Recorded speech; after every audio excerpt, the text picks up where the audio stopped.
Welcome to another St. Pete by Night production. The following is rated for mature audiences and may contain graphic themes that will be distressing to some viewers.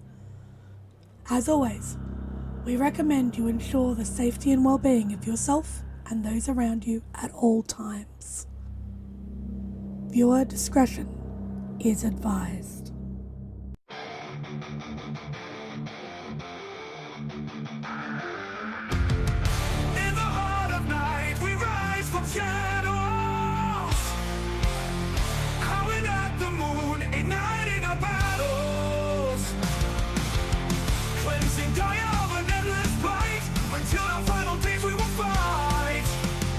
Thanks, man, we stand united as one.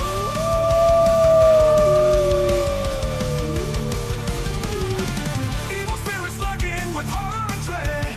Little light leads us where the brave dare tread. Glory and honor, wisdom in our hand. Together we rise, take our final stand.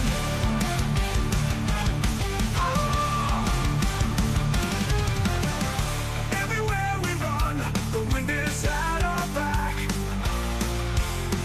All the warring forces we will track. From the depths of the ocean to the clouds in the sky, vampires tremble as we learn to fight. Rage across Tampa, in this fight we'll stay. Evil spirits lurking with horror and dread. Little light leads us where the brave dare tread. Glory and honor, wisdom in our hand. Together we rise, take our final stand.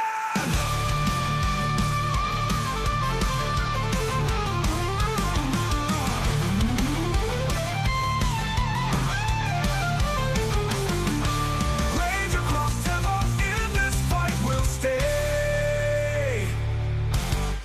Everywhere with the pack, let the night be our guide. In battles of honor, we shall never hide. Fuck you, never hide.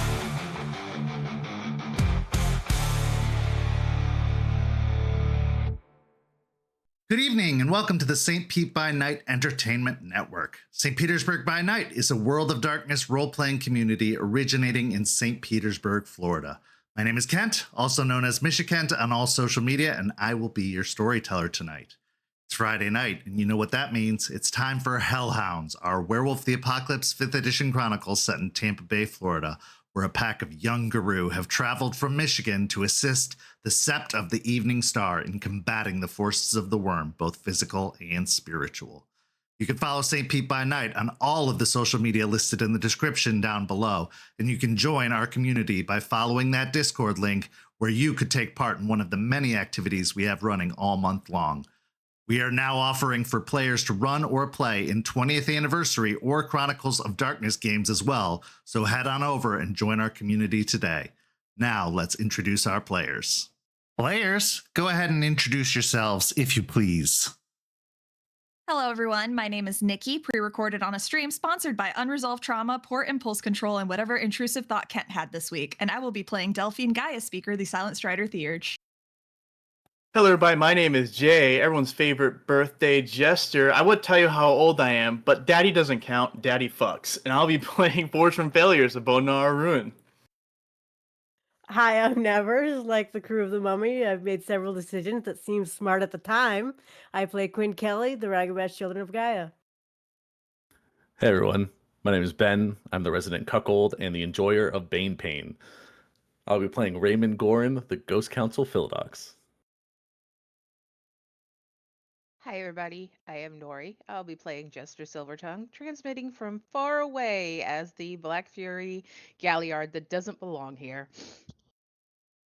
I don't even have words to that. Okay.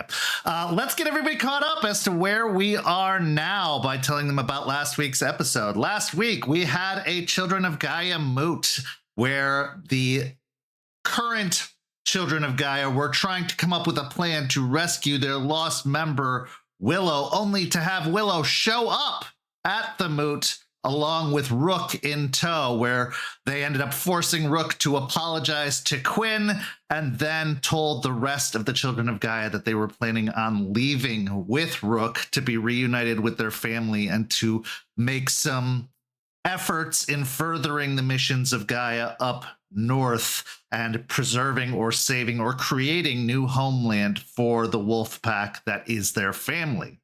After that, we saw Delphine and Ray go to question Alara about history involving the Tampa area and the Sept of the Weeping Willow and how it ties into Brandon, aka Plato, and Ethan. Alara had some very terse words and feelings, but did give some valuable intel into those two individuals, primarily Ethan, and her fury towards Ethan over some actions Ethan had taken. After that, we saw Forged and Izzy have a little bit of an Arun bro down, and then eventually it came to a competition of strength, which Forged ended up walking away the victor. Not that his ego needed any more, extra, but it has it regardless. Then after the break, we saw Delphine confront Quinn about their dislike of Eliza and Stargazers, and eventually it came down to Quinn being punished to have to do all of the chores at the Sept for a week, as well as have a conversation with Eliza before they would be welcomed back at the cairn to be in Ybor City. Then we saw the pack finally officially say goodbye to Willow, everyone giving a heartfelt farewell to the Galliard before they made their departure up north to do as we said they were going to do, help fight for Gaia in the woods. And then our final scene, Ray came face to face with Matthias, aka Hashigut, in a very tense showdown where Ray tried to figure out what it is that Hashigut wanted, only to learn that Hashigut wants to rule the world and potentially see Tampa burn if it meant getting revenge on Aspen. So let's get to this week's story, where we start off with Raymond and Forged going to Greer's storage to attempt to find some more information about Ethan and Brandon. Greer's storage has a long and checkered history in the Tampa region. What was once a cairn for a pack of Guru of the original Sept of the Weeping Willow, led by Greer himself, it's now become a testament to history. This was the place where Jester made the decision with Ryder to go and save their friends from jail. This is the place where Jester has stored all of the memories of the Sept of the Weeping Willow. This is the place where the Pack of the Evening Star weathered out the hurricanes that ravaged the region before confronting Storm and making one of the most unholy of bargains, which led to the destruction of their cairn and Grandmother Willow. To say that this place is relevant in the current thread of story that we find ourselves in is an understatement, because it is very much bound, even more than this pack even knows at this moment, into the current state of affairs.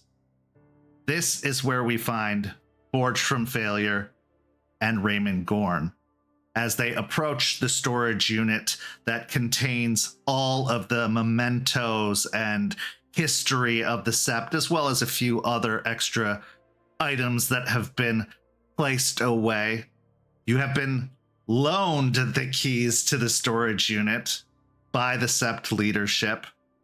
And as you walk along the gravel pathway, the blue painted garage doors, padlocked each with their own lock and key setup, you stop in front of the unit, which is about the size of a pretty decently sized one-car garage. You could easily fit a car in here, possibly some other vehicles like a motorcycle or two, but there is no vehicle in there presently. It is in fact filled with boxes.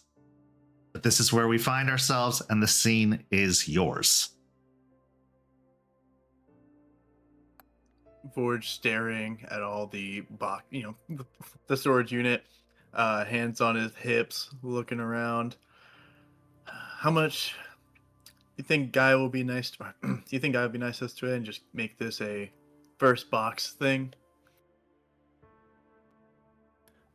Staring at everything and calculating how many random boxes are in this storage unit,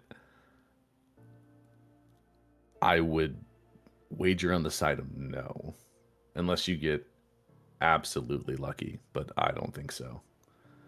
If this is commonly used and they're adding more boxes and we're looking for something that's tucked away and hidden, this is going to be a slog to try to find this.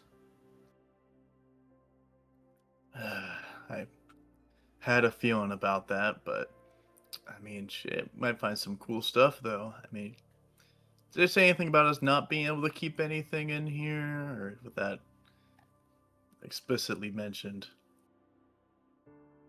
I would say no, because I don't really want to piss off Jester or anyone else that has personal belongings in here. We're looking for one thing, and if something does go missing, it's not on me. So, you do you, I guess. That's probably why they paired me up with you, because they know that you wouldn't take anything, but they know that I might. Looks like they're not dumb after all. Let's I guess let's get cracking. I mean, the longer we stay in here looking, the slower it's going to be for us to actually figure this out. Find it.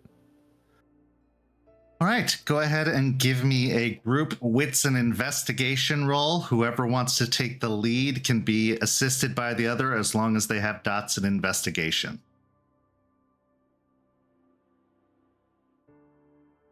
Question. Answer. Does my my clan favor of adding one die to occult investigation or subterfuge rolls related to revealing secrets come into effect? Yes. That puts me at a dice pool of 8. I think you got it. I think I'll just help you out, man. I'll just move the boxes for you and everything. All right, sounds good. 1 rage, right? Yeah.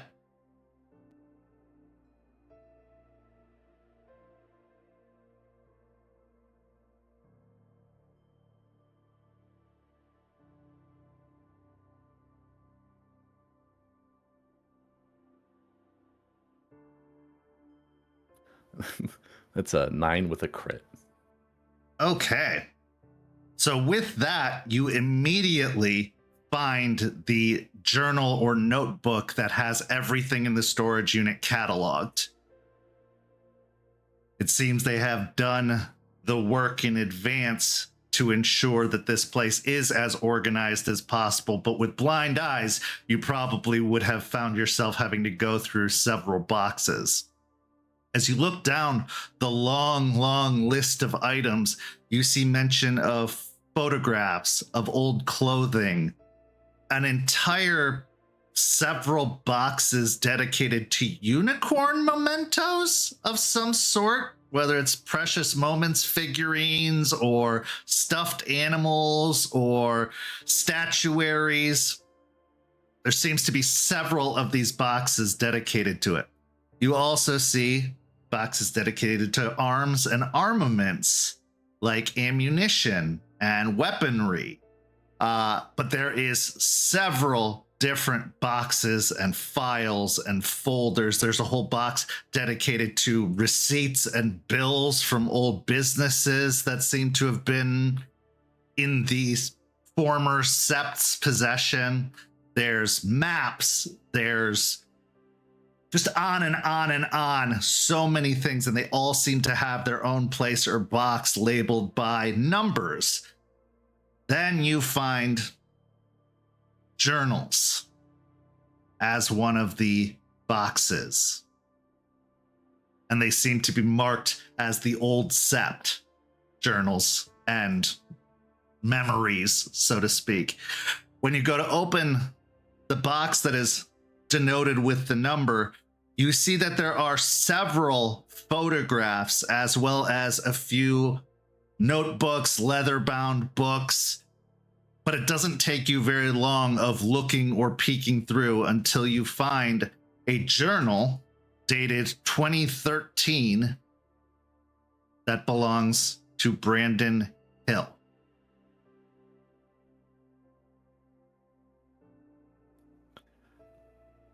Picking up the journal and looking at Forged, I guess it was pretty quick. Whoever organized this thing, they did a fantastic job. That saves so much time. Oh, I appreciate the other person's effort too, because I didn't want to do all that shit. Now, I will say of note are the stack of photographs as well. And as you leaf through them, there are several people you don't recognize, but a few that you do. In some of the photographs, you see Eliza. In other photographs, you see a younger version of the man from in front of the cigar factory, Ethan, although those are very, very hard to find. You have to look through several photographs before finding any that contain Ethan, and he is usually very obscured in the photo, like in the back of the group setting, or it's a candid photo that was taken without his knowledge that we're able to get him photographed. And then there's the man, Brandon, who has long brown hair and a bit of a beard. He's got a very studious look to him, very academic appearance as compared to some of the others. You can see that all the photographs are labeled with most of the names. And in fact, you see a few photographs that contain the living form of Alara, who looks almost nothing like you see them in their spiritual form. They just look like a very similar to Stakes, in fact, kind of a rapscallion of a unhoused individual that is much more comfortable in their wolf form than in their human form, as you can see in the photographs. You also see a young man, usually often seen photographed with a young woman, who bears some of the similar features as Eliza. And you can see that the name attached to it is Orion.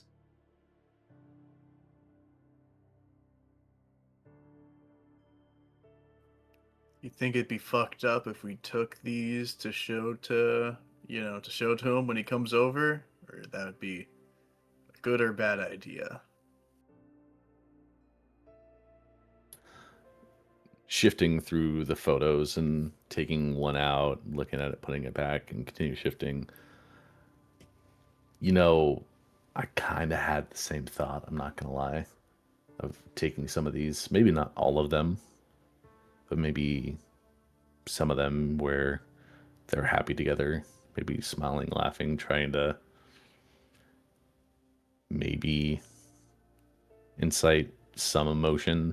But from what I learned from Alara, not really very emotional, if at all. None of the photos that happen to capture Ethan show him laughing or smiling at all.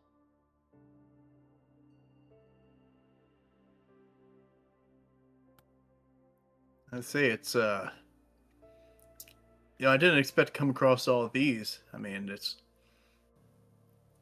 weird to say that it's kind of nice to see. I mean, it seems like whenever we have our stuff going on, being us, it's just all doom and gloom and, fight, being depressed.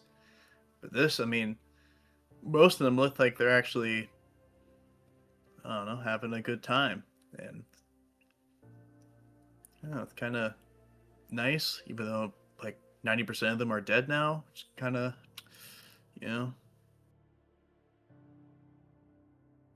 Yeah, it's a very astute observation on that. Yeah, I mean, when you're together probably for as long as they have, there were probably a lot more times of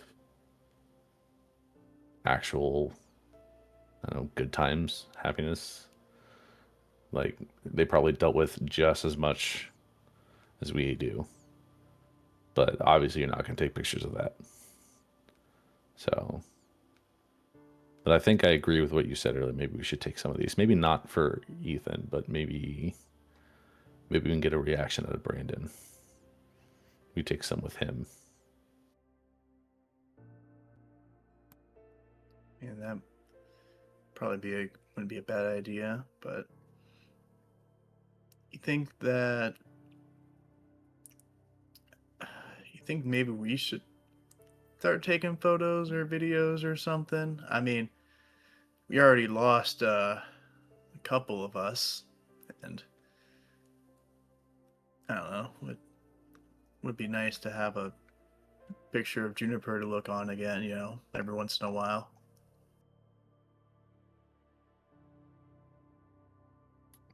Yeah. Yeah, no, we can definitely start doing that. Here, how about let's do this.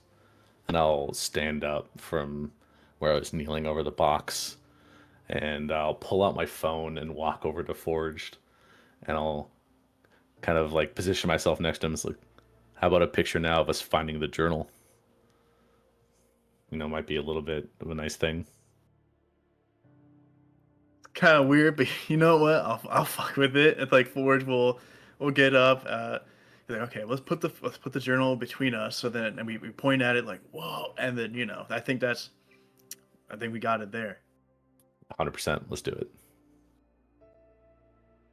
Yeah. So as you line up the camera on your phone, getting a good selfie position, getting in your cheesy stance of, whoa, we found the journal. You take the photo, and keeping your critical success on your investigation, when you go back to look at the image, something's not quite right about the image.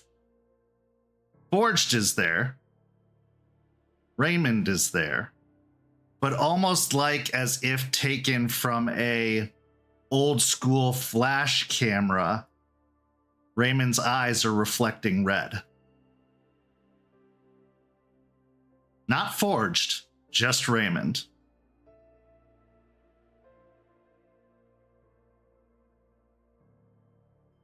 It's just like a slow turn to look. We were going over the selfie together. Like, yeah, it looks pretty great. Something looks a little off. Like, not quite. Like, I think Forge doesn't quite see it yet, but he's just like senses like something. I don't know. Maybe it's the pose and the lighting, but something looks weird. Staring at the photo, I'll kind of sigh. Like, no, it's me.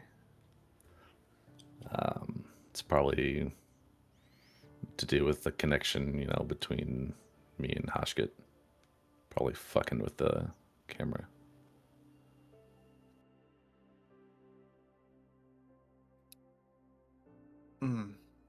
You think that maybe a good idea to put on the shades, see if something weird's going on in here? I mean, this is like a place of memories, so I don't know. I mean, how crazy would be a memory spirit would be in here, right? Yeah, I mean, if you want to borrow them while I kind of start going through this notebook, so you can maybe try to take a look around and try to figure out what's in this notebook while you're scanning. Because obviously I can't like scan myself if something's going on with me. Yeah, if I slap you, just know that I'm trying to get the spirit on you, okay? Of course. And I'll hand Forge my aura shades. Okay. So Forged, as you slide the aura shades on, it's really trippy because you are not used to looking into the Umbra. This is not a traditional thing for you. And this place especially has a very, very foreign quality to it from the Umbral side of things. You can see the Weaver hard at work here in the brickwork, in the threads that connect the buildings together. It is almost like you're in the middle of a giant spider web den where there are just all these pods of webs all around you. As you look upon Raymond, however, you can see almost like black wisps of smoke coming off one of his arms, just almost dropping down off onto the ground, pooling around his feet. And you do see the little bit of red glow in his eyes. Even though he is primarily a shadowy form, almost like an impression on the umbra, the eyes and the smoke stand out from him. As you are staring at that, your eyes are immediately drawn to the roof of the storage unit, where the largest spider you have ever seen is perched atop the unit, staring down at you. It is a very solid, almost greenish tint in its body, with little bits of or patches of brown along its side. You can see its little fangs twitching, and all of its eyes seem to be focused on you and Raymond. This might be the single most terrifying thing I've ever seen in my life. Perhaps second only to... What the fuck? And just staring up at this Weaver, or presumably Weaver spirit. Hello?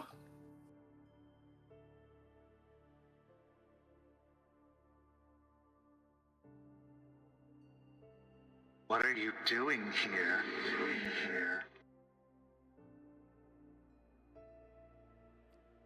Ray, it can talk. It can talk. Yeah, we're just trying to get this notebook and some photos from the Sept. I know who you are.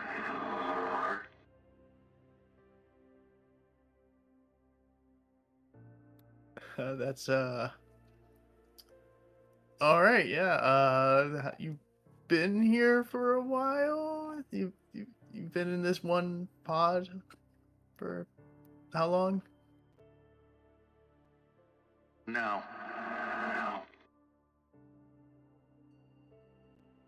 Right. I'll look down. I just look straight to Ray. Ray, I think you got this. I think you should take this over. I just take off the orange safe and just hand it towards him. Just please, I think you can handle that better than I can. Looking at Forge and how actually terrified he is right now, I'll just give him a look and okay, yeah, I'll take the aura shades. I guess you look through the book, see what you can find, and then I'll slip on the aura shades. Okay, as described, atop the roof of the storage unit is a spider, not quite as big as the entire unit itself, but close in size, probably the size of about a car, is just perched atop the storage unit, staring down, its beady eyes shifting from Forge to you. Does it look like it's, I don't know, hostile towards us, or is it just watching us?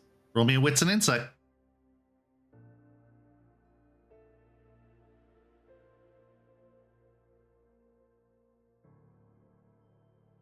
Five successes. It does not seem hostile, but it is watching you for sure, with intense interest. Oh, sorry, we didn't mean to disturb you. We're just here looking for something.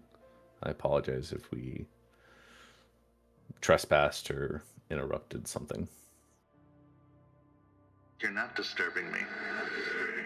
And you haven't trespassed. You have the key.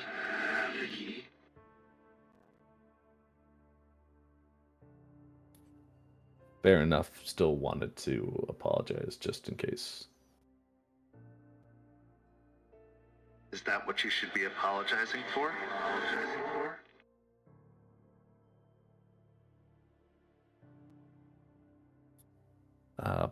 Apologizing to you? I think that's all I should be apologizing to you for. You don't have anything to apologize to me for.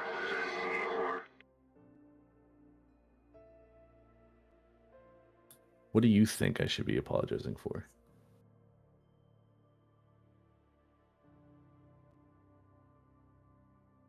You've been branded. I'm aware.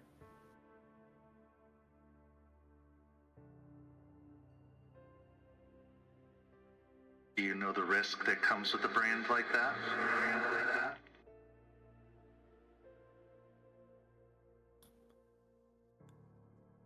When I made the deal that got me this brand, no. Even now, I'm not fully aware. I do know some of the risks and some of the dangers, but not fully. You have a pact.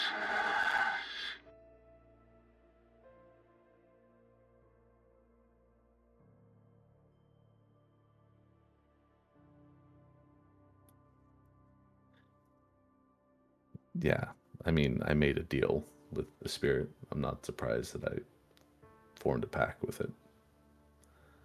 But I mean, I don't really know what... Well, I do know the stipulations for the pact, what it entails, but I guess I don't know what hidden deals the pact allows.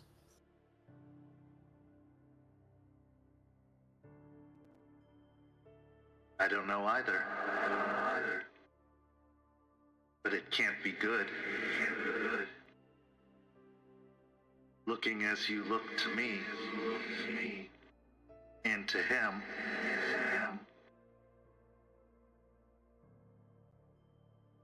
you are marked. And marks like those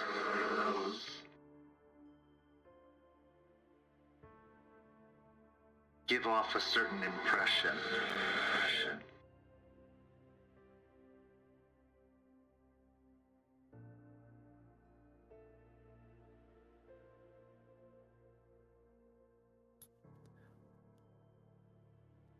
I mean, I understand that, but I guess my original question stands. What do I need to apologize about?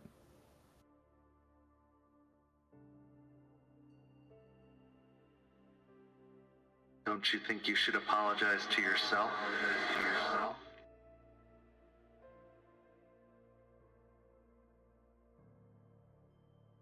Look what you've done to yourself.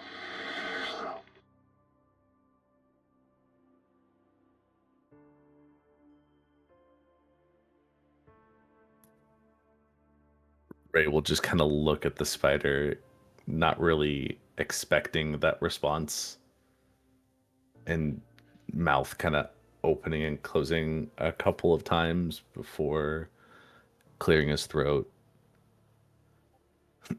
I mean,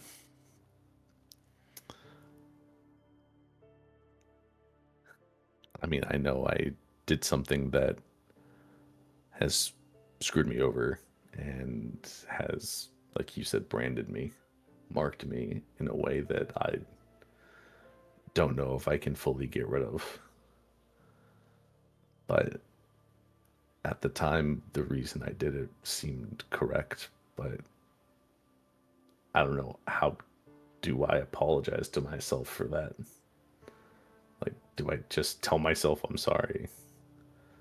Like, what do I do? Would it mean anything to you if you did?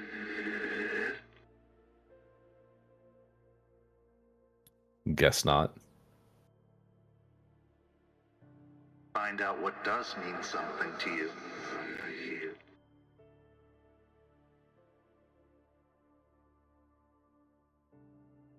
Actions have repercussions. But humans and Guru tend to think about the repercussions externally, rather than the wear and tear it has internally.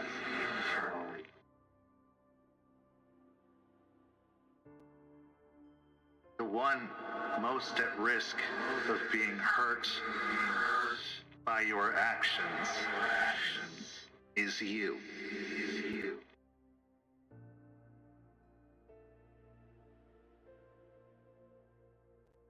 When you hurt a friend, the guilt you feel is hurting you.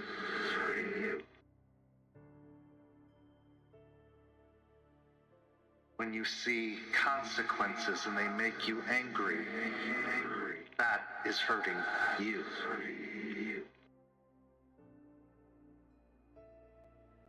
You are not immune to the choices you make.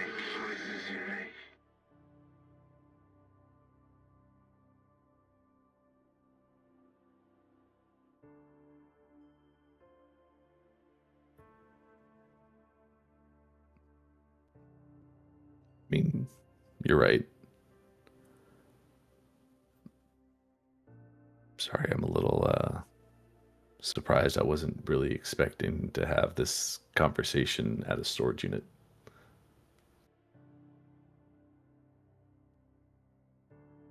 What would Horned Serpent think about that philosophy?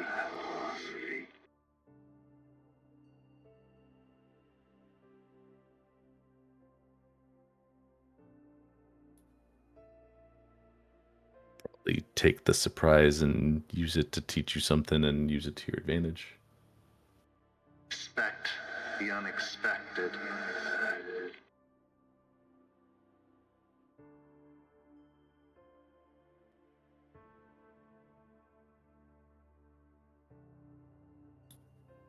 I hear you.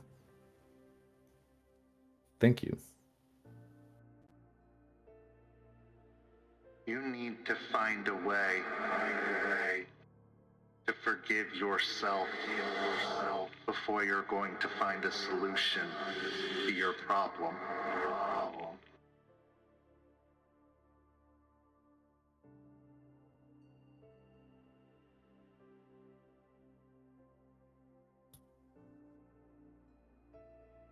Well, I guess I have to spend a little bit more time than I thought trying to figure this all out if I have to look into myself, because I'm getting better at it, but still not the best at it.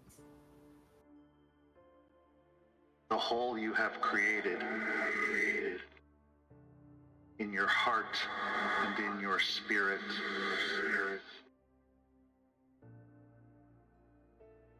is asking to be filled.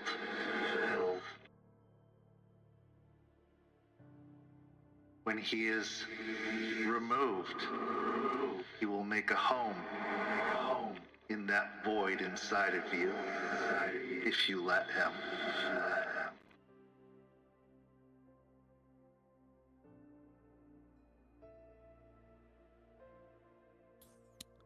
I think I understand what you're saying. Like I said, I'll think on this. Good. Again, thank you. I appreciate it. You're welcome, Raymond. I'm sorry I didn't ask. And you are?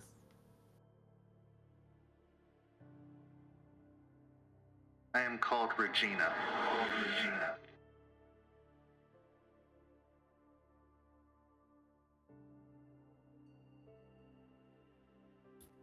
Thank you, Regina.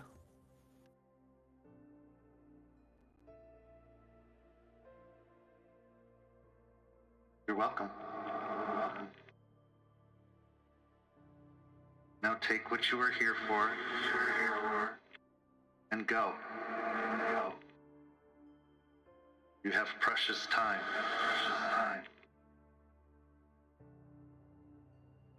Ray will nod at that And then with one final like nod to Regina, I'll take off the glasses and look at Forged. So yeah, that was a giant spider.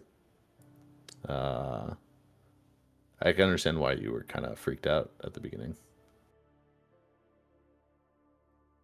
Yeah, and another thing I saw.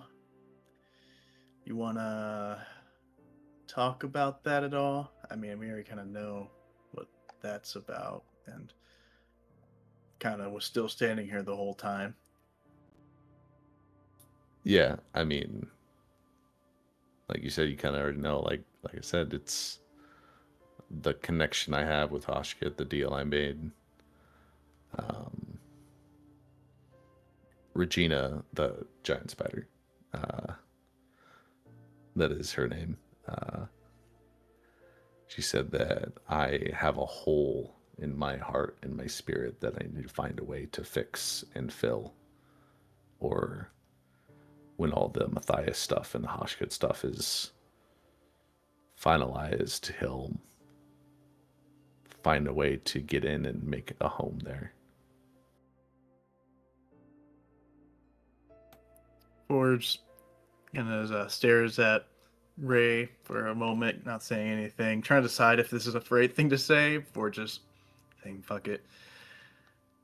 I not gonna lie, Ray. I mean, ever since we did help out Jordan, you have seemed kind of aimless, like you lost your, that was like your whole purpose in life was just to do that, and now that you finally did it, you didn't know what to do with yourself. And especially that, like, I kind of noticed that when you stepped down as well, you just kind of stopped caring as much, I should say. Still caring, but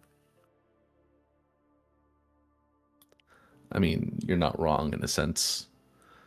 Really, all I really cared about was saving Jordan.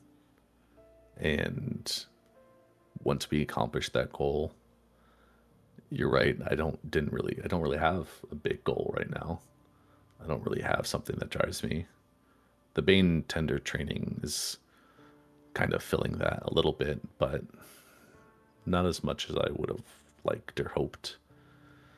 And yeah, being leader allowed me to focus on something, have a place, have a role, and I don't have that anymore. So, I mean, you're not wrong in saying that I'm kind of wandering aimlessly.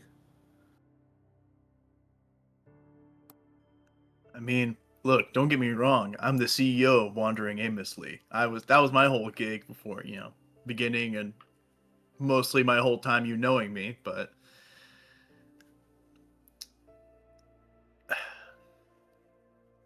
I'm worried for you, man. Once you Jordan with this by that thing for so long, and he got out of it, and now he found his new purpose, new drive, doing things, getting new connections, and I mean, him and Delphine seem to be getting along pretty well. I don't know, they seem to hang out for good amount, and I mean, just don't think that Jordan would be happy to see his friend just kind of fall to the wayside after that and just slink in nothing. Yeah, hearing Forged point out the whole Delphine and Jordan getting closer, my jaw will tighten a little bit, but then brush it off, thinking that it's just Hoshkit just trying to dig into me, and so I will do my best to brush it off. No, I don't think he would, but I don't know, it's kind of hard to just pick something up again and try to focus on it when all you did was that one thing for, a year and a half. Like, I'm trying to find something, man. Yeah, I get that. It ain't easy. I mean, mine had to practically get thrust upon me and I get slapped in the face, 5-10 times by Charles level punches in order to get my realization about that. And man, you say you don't have a place, but I mean, you do. I mean, you're still a part of all of us. Not like you don't have, you lost that. We still all care for you. We're still all here for you. I mean, we probably wouldn't even made it this far if it wasn't for you, trying to whip us into shape.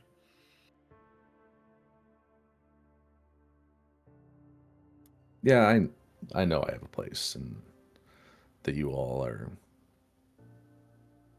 that I have you guys, but I know it's that voice in the back of your head, nagging at you and telling you something different. But hopefully I can find something, or I can convince myself eventually, or at least accept it. And also hopefully it doesn't take me 10 Charles level punches to the face to figure it out. Maybe hopefully just one. Yeah, I was gonna say, I know you know it. You're pretty clever in that regard of knowing things, but you seem to have a tough time accepting things. You're a little stubborn that way. But I mean, if you need to hang out more, if you want to join me, I've been doing some community service and helping out at the bar. I mean, if you want to help me out with that, join me with that. Maybe you can find something there. Or, we can go to the club. We can touch some ass. I mean, that might help too.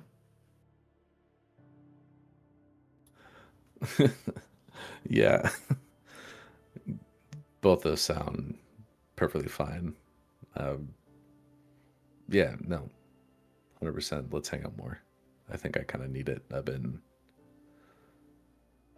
really focused on everything and trying to solve everything and come up with solutions. I think I need maybe a little break for a bit, or at least just maybe for a week. But you sure you're not trying to pawn off some of your work to me so you don't have to work as much? It may sound crazy to you, Ray, and it even sounds crazy to me, but I kind of actually like doing what I do. I mean, I don't know, it feels actually kind of rewarding in a way, instead of just doing shit to do shit, your shit actually helping out people. I mean, I don't know, it feels a little nice. That's good to hear. I'm glad for you. But let's look at this journal. Let's try to figure something out, and let's head out. We gotta spend a lot of time looking through this before Ethan shows up. Yeah, I already skimmed over some of the, I always skip to the last pages of these journals and diaries because that's where all the juicy information is. So I already looked at a couple of them. It looked like they had some. Brandon didn't have a very nice connection with Eason. It looked like at the end there, they're kind of on the fritz. So, I mean, hey, I already got a little bit of looked like a rift between them two. Don't know how much you got fixed since then, but they already had some contention. So, already looking good for us, huh? Yeah, I guess. Hopefully we can find more than just that.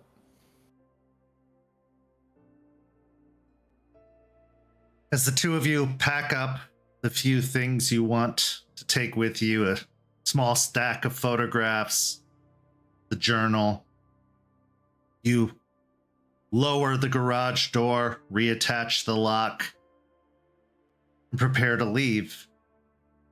As you're climbing into Raymond's truck, preparing to drive away, the voice comes to you one more time on your way out, saying, "It's easy to get distracted looking at individual strands. But know that all those strands make a web. And if you don't see it in time, you will get stuck."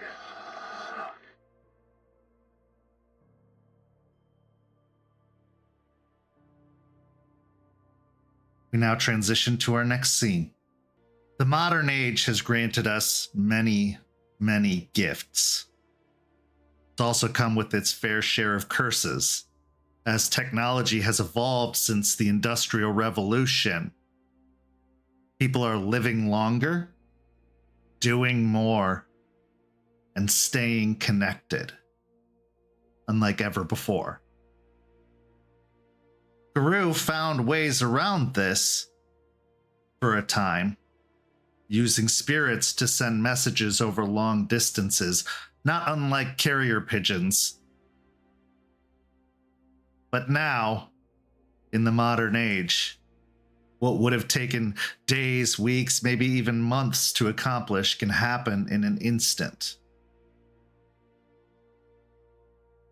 This is where we find Delphine, making a call up to Vermont, trying to get in touch with Jester after having received some information from Alara stating that Jester had once been in the possession of this very cult, having been their guest or maybe even prisoner for a short time.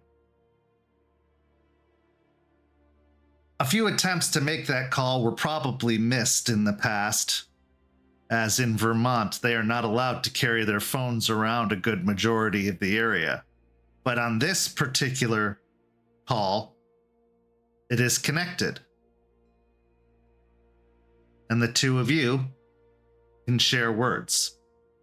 Before we go into that call, Delphine, I'd like to ask what's going through your mind. She's stressed. She's worried about this this labeled sociopath coming into her care now. She doesn't know enough about him, and just being 21, she doesn't know personally how to deal with a sociopath, having not really ever encountered them. So she's struggling, and she's at the point where she's just trying to find every little bit of information she can, just so she can just be as prepared as possible for this stranger and potential and definite threat coming into her home, her place, and where she and her pack are supposed to be safe. All right. So the phone rings a time or two before it is picked up. And this is where our scene begins, and the scene is yours.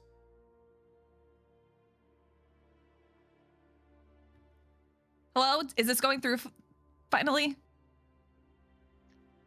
Delphine, are you all right?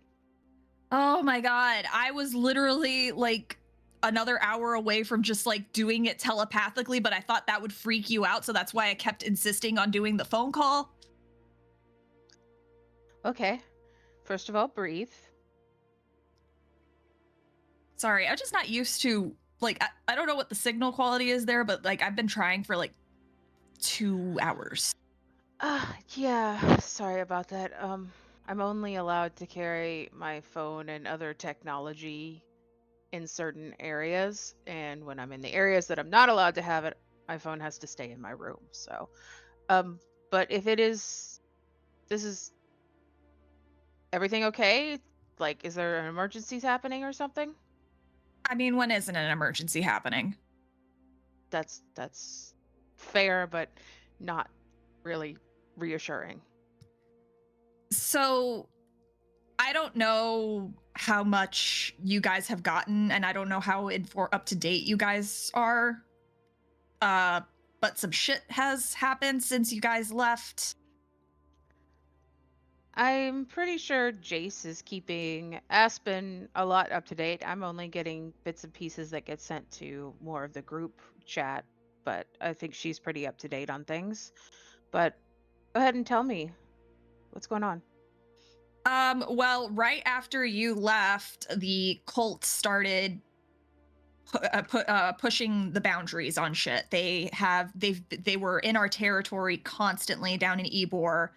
They showed up to the factory with a literal gang to try to strong arm us out. And then, like, they kidnapped Willow. That was a whole thing. She's fine, by the way. She ended up going back up north. She decided she needed to protect her original pack. And but anyway, yeah, they showed up at the factory. We were not anticipating that. I have no idea how they knew where we were. They also seem to know that you guys are gone, as for some reason, even though I don't know anyone who would talk to these people. And unless there's like they have some form of way of watching. I don't know if a spirit's spying on us for them. But yeah. That's troubling. Thank you for letting me know. I'll make sure Aspen knows. I'm trying to is a lot. bluff. Yeah, I'm trying to I tried bluffing that you guys still were here. I don't think they bought it though. That's okay. That's good job on that, but if they know, it's fine. We can handle it. So how can I help? Okay, so when they were at the factory, I had to make a decision, and I stand by my decision. It was either get into a fight in a residential neighborhood to make them back off or make a deal with them. And as much as Aspen would flip out about this, the deal was we give them one of the leech locations. Okay. So we gave them the university. It's far enough away from all of our stuff, and the sept cared too.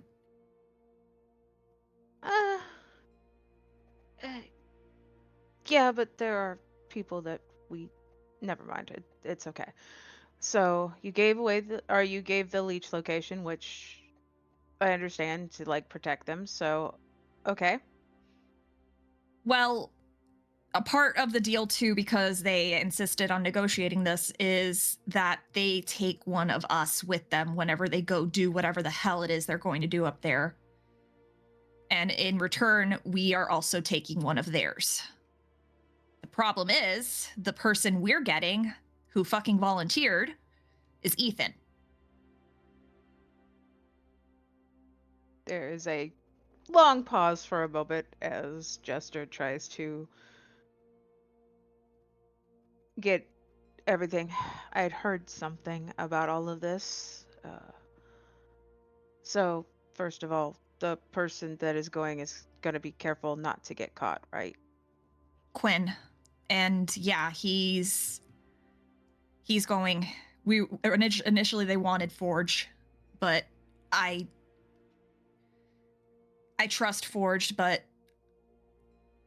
they are very antagonistic, and I was worried that they might try to poke him into a bad spot. Oh, they would absolutely do that. They have habits of trying to poke when we meet. And then Quinn shown that he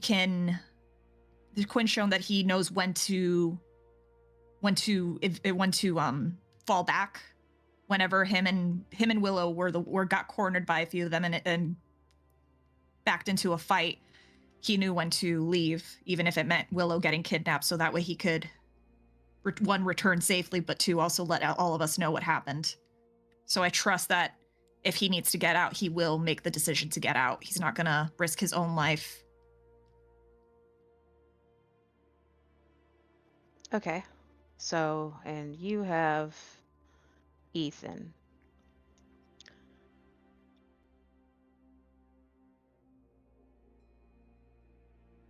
We spoke with Alara, and she mentioned that you spent some time with them. I mean, it was a few hours. It wasn't that long, but yeah, I did. It was interesting. They were actually kind of accommodating after, they made me kill someone and then later on murdered people in front of me. But, in between, they offered me food, drink, shower the blood off my face. I'm trying to be as prepared as possible for having Ethan with us for however long it takes for them to do whatever they're going to do at the university. I want to be as prepared as possible, and I just need to know who it is that I'm bringing into the factory. Alara said he was a sociopath who didn't seem to care about anyone. Eliza said that despite everything, he is honorable enough to keep his word. So I guess I would ask what your opinion of him is. Well, let's see. No, I could agree with Alara on the sociopath vibe, though I think it would lean more towards psychopath at this point. He is very... He likes to talk, but he doesn't use many words.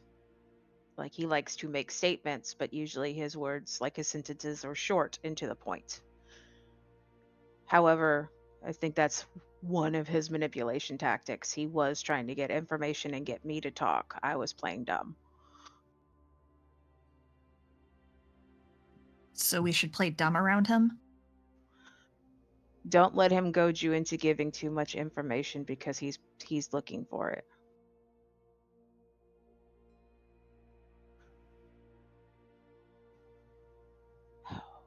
What I did get from him at the time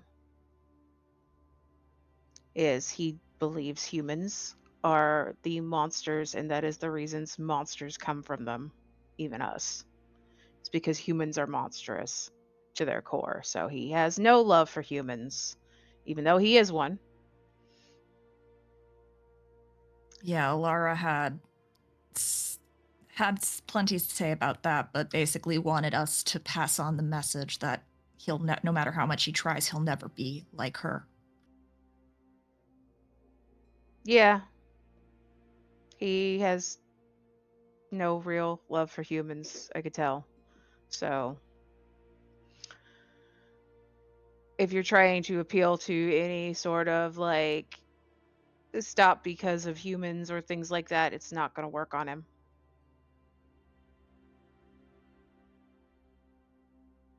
I don't know how much he agreed with Plato when I was there. Brandon Plato.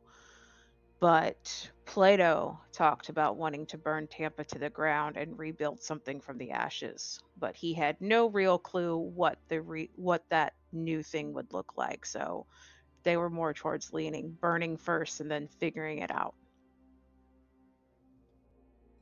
From what I'm understanding, Brandon just seems to have a vendetta against this place from back in the day. I don't think there ever was a plan other than getting even, just from what I've learned. Yes, that is very possible. He was very, very resentful of Eliza and the people who stayed here. Or at least he blamed Ryder and Eliza for the deaths of his pack. Which is kind of dumb if you think about it, because Eliza was never properly in the sept, so it's not like she had a complete say of things. Well, look, you're the Galliard. I don't know enough about what happened back then. I'm kind of... I have Forged and Ray looking through Greer's storage unit and trying to find some stuff that we can dig up because Eliza suggested it. But we don't know who this person is. We don't know what happened here. We know that there's always been a leech problem, but we don't know the extent of everything that happened when this place fell. Okay, are you sitting down? This is going to be a little bit of a long one. And I know you're a note taker, so get your pencil and pad ready.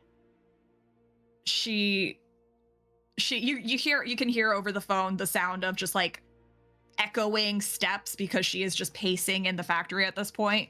But you hear the sound of echoing steps as she's like going upstairs, jogging a little bit. And then after like a little bit of like rustling over the speaker, she's put the phone on speaker and is laying it down, and you can hear her just like the tiniest bit further away than she was before when she had the receiver closer to her face. Okay. Okay, to start off with, the Sept of the Weeping Willow existed 13, they ended about 13 years ago, so they existed before then. From what I understand, they were kind of dominating stuff in the city. How much can I piece together Of the story? Like, I know there was Joseph, and I know from writer's memories how Joseph died. right. And I could talk about like how much of the sages can I piece together? Well, you would know that they were a pack dedicated to cairn building, that they were trying to expand the sept and the kind of hold over the city. I'd say you know most of what Ryder knew about them. So Okay, you could cool. piece together quite a bit. So the Sept originally, it's kind of important. It originally was led by a shadow lord called oh my god, I forgot his last name. Joseph Blackrock. Yeah, Joseph Blackrock. He was an Arun. He was killed by Bloody Mary. It was funny because he and Ryder and another one of them went in to kill Bateman, but Bloody Mary was there, so they were tricked.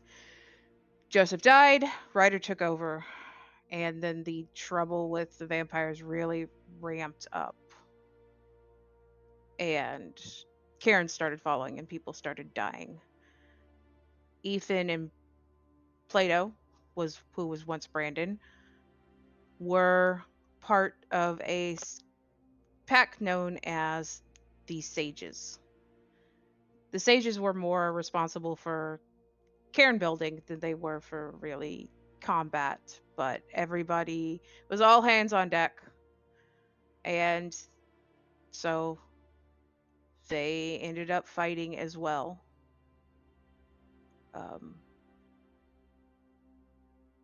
They were tasked with tracking down some of the vampires, but while they were doing that, they learned more and more, such as that there were black spiral dancers that were helping the vampires out, and the black spiral dancers had a hive and a really, really, really powerful bane known as a wormhole, which could, from what I understand, sort of pull banes out into the physical world without having to possess things.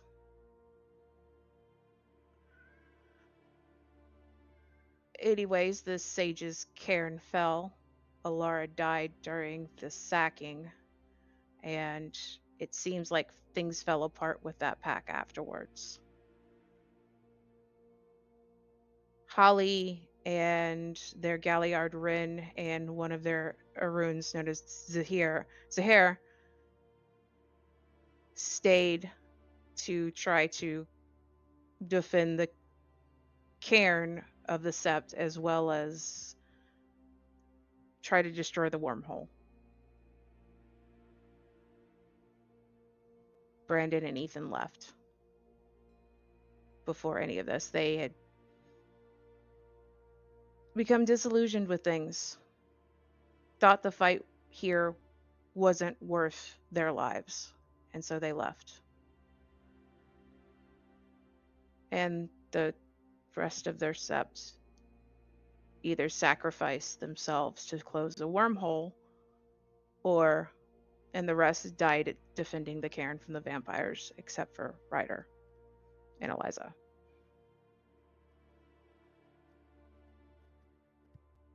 She's just been scribbling notes and keeping up to date on everything that Jester's saying. When at like the mention of names, she's just like, okay, so I heard about Holly from Alara. Brandon seemed to care about her. And you said Ren and Zahir too were part of the pack? Yes, Ren was their galliard. Actually, yeah. We met her. My pack. Eliza took us to the Umbra and summoned her to teach Rory how to do a song.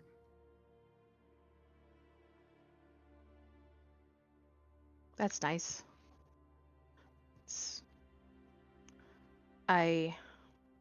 From what I understand or what I've gotten of Ren, is she was kind of the heart of that pack. But not enough that it would sway Ethan. But maybe Brandon? Maybe Brandon. I don't know.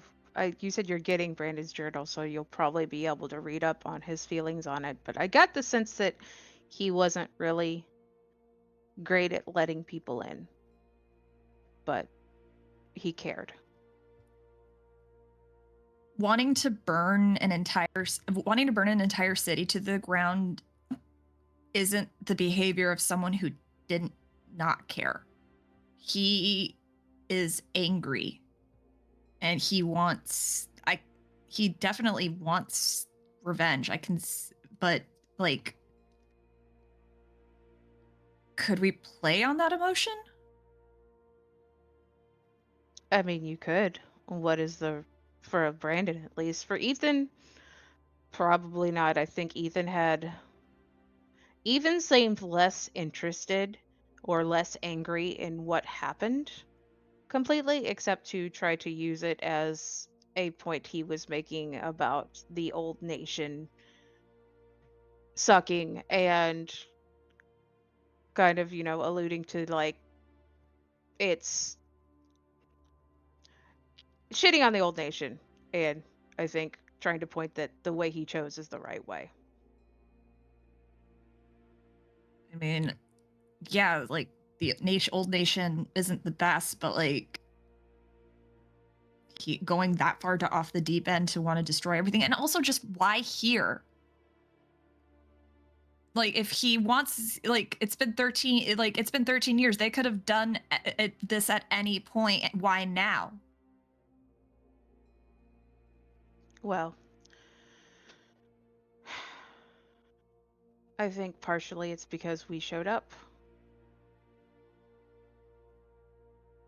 I think when they first came back when I got caught by them, I think partially we had shown up and there were more numbers to try to take on the chokehold that the vampires had. But there was some sort of deal made between Alara, I think Grandmother Willow, and Ethan. And I think it has to do with that plant, the tree you have, the sapling you have. But I don't know. I think Ethan always planned to return because from what I understand is they left with the plan to come back and retake the city. They thought the current fight wasn't worth dying for. She pauses a little bit. She's like, so they did tell you about the tree. Yeah. They told Aspen. She kind of told me. So then the tree could potentially be used as leverage against him? He seems to care about that if he brought it back. I would check with Jace on that. I think Aspen has specific things she wants done with the tree, and so before bargaining with it might not be the best until you figure out what Aspen wants, because I think she needs to do something with it. It's Kent. Delphine has seen the tree by this point. Would she have been able to pick up in these past couple weeks that thing is off? I would say the most off thing about it would be the color of the leaves.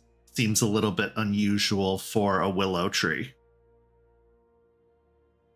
It's not entirely correct looking, by the way. The leaves are a strange color. Okay. It's probably, you know, might have been corrupted spiritually by things. It's fair. So what should we do with it? Because it's kind of just been like, I've kind of just had it up on the 3rd floor by a window, so that way it gets some sunlight and stuff. I don't want it to die, but like, I thought at first it was just a potted plant that Quinn and Stakes took just to like be like, yeah, fuck you. But now that I know, after talking with Alara and seeing the situation with how weird it looks, I'm realizing it's a little bit more significant than just a potted plant. Do you want us to, like, should we take it somewhere? Should we give it to someone? Check with Jace on exactly what he wants done with it. I don't want to say whether or not he's got more of a idea what's going on with the situation down there. I mean, he let Bateman know that there are other Guru in town and that they aren't exactly friendly and might start causing trouble, so hopefully he knows what to do with the tree, too. Yeah. Yeah, I'd say he stays pretty well in communication with Aspen, so he's probably got a good idea on what to do.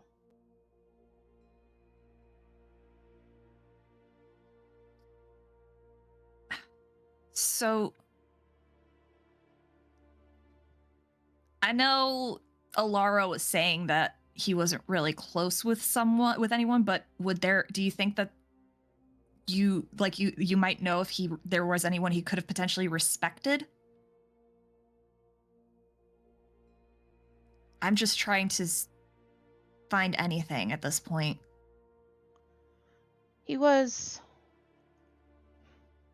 a soldier, if I remember correctly, and I think he held a great deal of respect for Ryder and Blackrock for a while. I don't know him well, but I imagined if he cared for Blackrock the way Ryder saw he did, he would have been affected by Blackrock's death. Okay. I mean, from what I've heard, Ryder, I've heard Eliza talk about Ryder in our lessons and everything. And I know that he was around when you guys first got here. You knew him? Do you think there's anything that you knew him? Do you think that there's any biting words that he would have, like, I don't know, I guess I'm gonna date myself. I'm gonna be very Gen Z right now. Sick burn? Can't. What would Ryder have said to Ethan? Oh boy.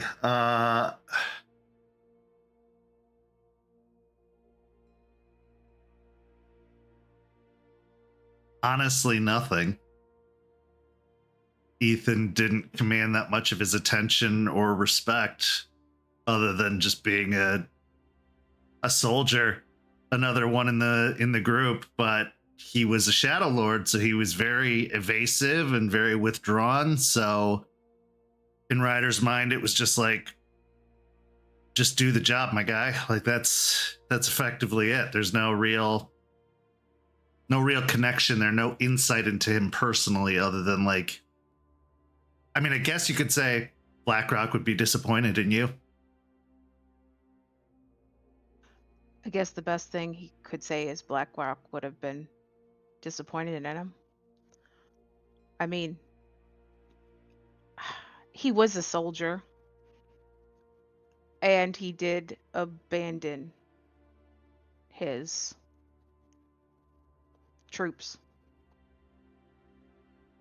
He went AWOL. Yeah. No, I can work with that, especially if I talk to Ray beforehand too. Ray went AWOL too, so I don't know, maybe there's something there we could work on. There might be. Like I said, he might try to poke you and prod you into giving more. I would say don't try not to go aggressive with him.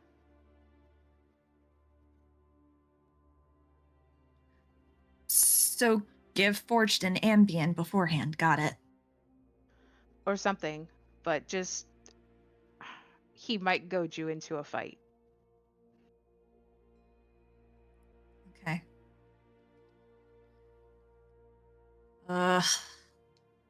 I feel like I say that not because he wants to fight more, that he's going to prod at your defenses and your weaknesses in the conversation. And he's going to test you, I think. I figured as much. Eliza said that when I spoke with Eliza when he was here, she said that she was more, that we should be more concerned about him mentally. Yeah. I don't know I felt enough that way. Yeah, and Lucas is gone, so I don't really have any Shadow Lords I can ask about how they operate and stuff.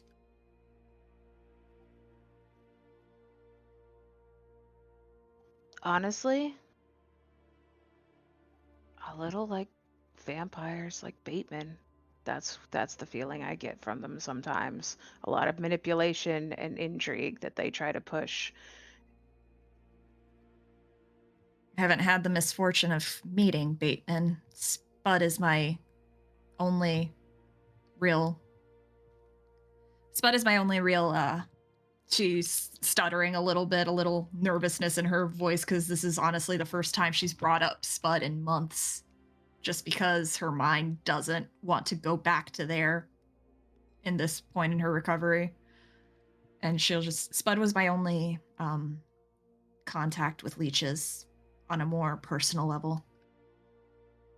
And I wouldn't exactly consider him political intrigue. Well, not in the way I'm talking about, no. But Spud has his own way and his own intrigue going on, so. But that's a totally different conversation. On Ethan,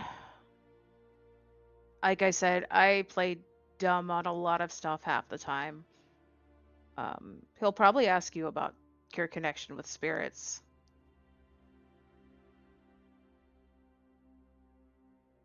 Got it.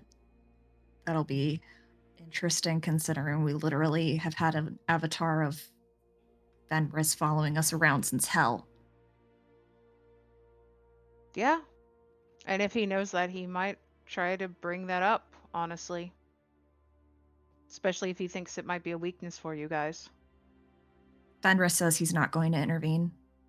I spoke to him before all this.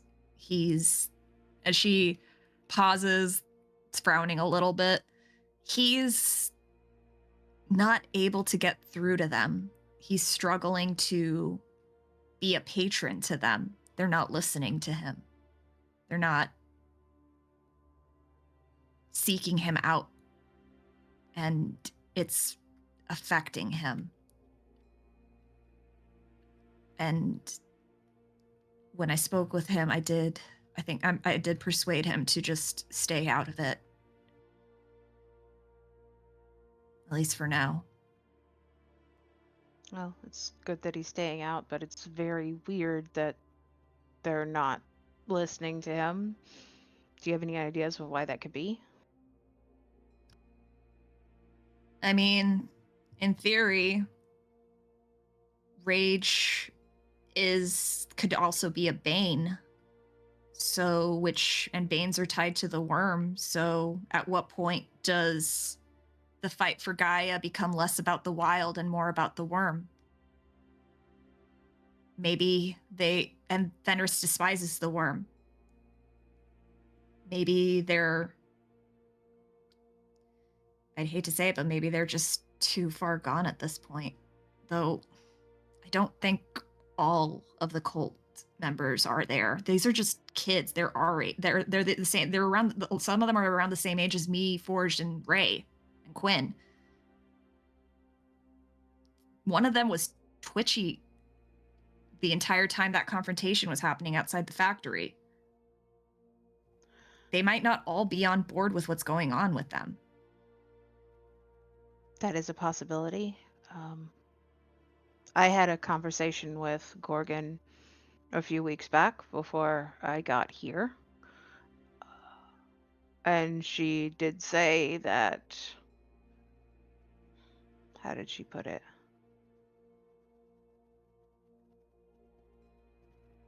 Though their methods aren't...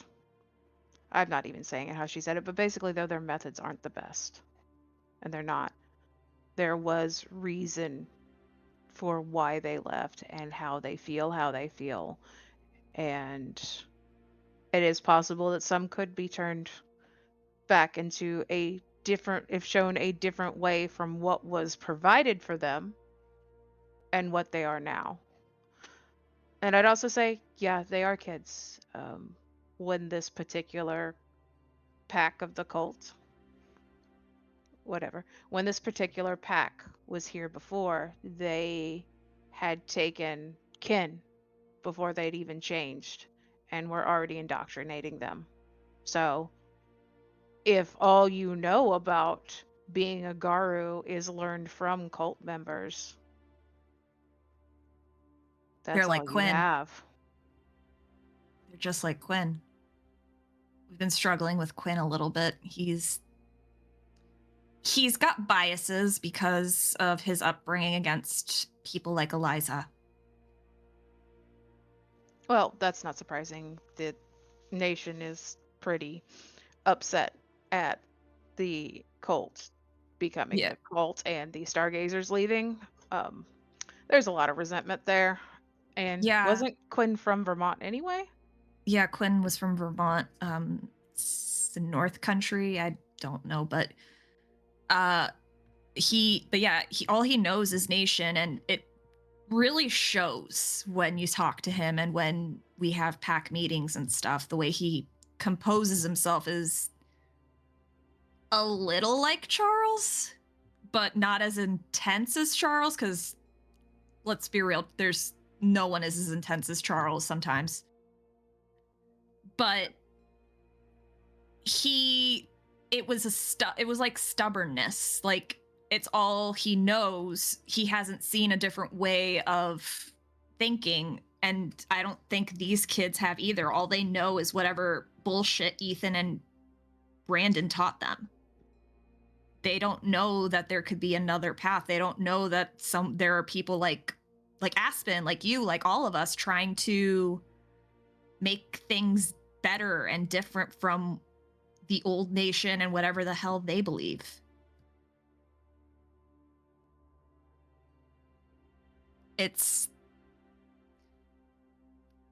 The old nation wouldn't have given me, Ray, Juniper, or Forged a chance.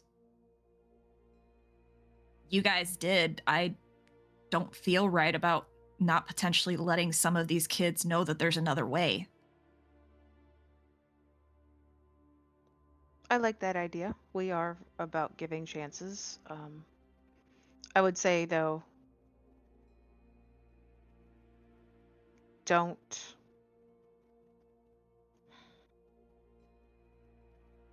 Some of them might be too far gone as well. Victoria? Yeah, she's one of them. Yeah, we met her.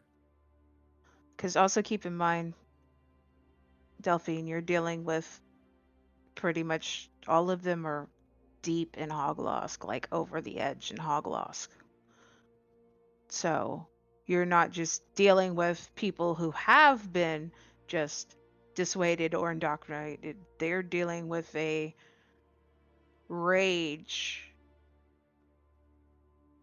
that is, I think, beyond what any of us have felt. Stems from or part of it is a lack of caring about, a lack of Apathy. empathy anymore. Yes.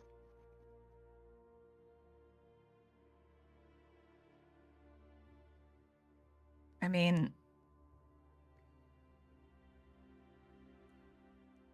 They're so far in the fight that the fight is all they care about and not the goal of the fight, which is to save Gaia. They say want to save Gaia, but they want to burn everything down doing it.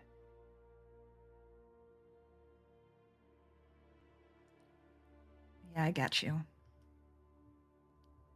I guess I could talk to Eliza a little bit too, because I remember it being said that she had Hirano. I know that Hirano and Hogloss are two different things, but in the They're sense two- of the intensity of what they feel, they're similar. They're two different paths, but both stem from losing the ability to care.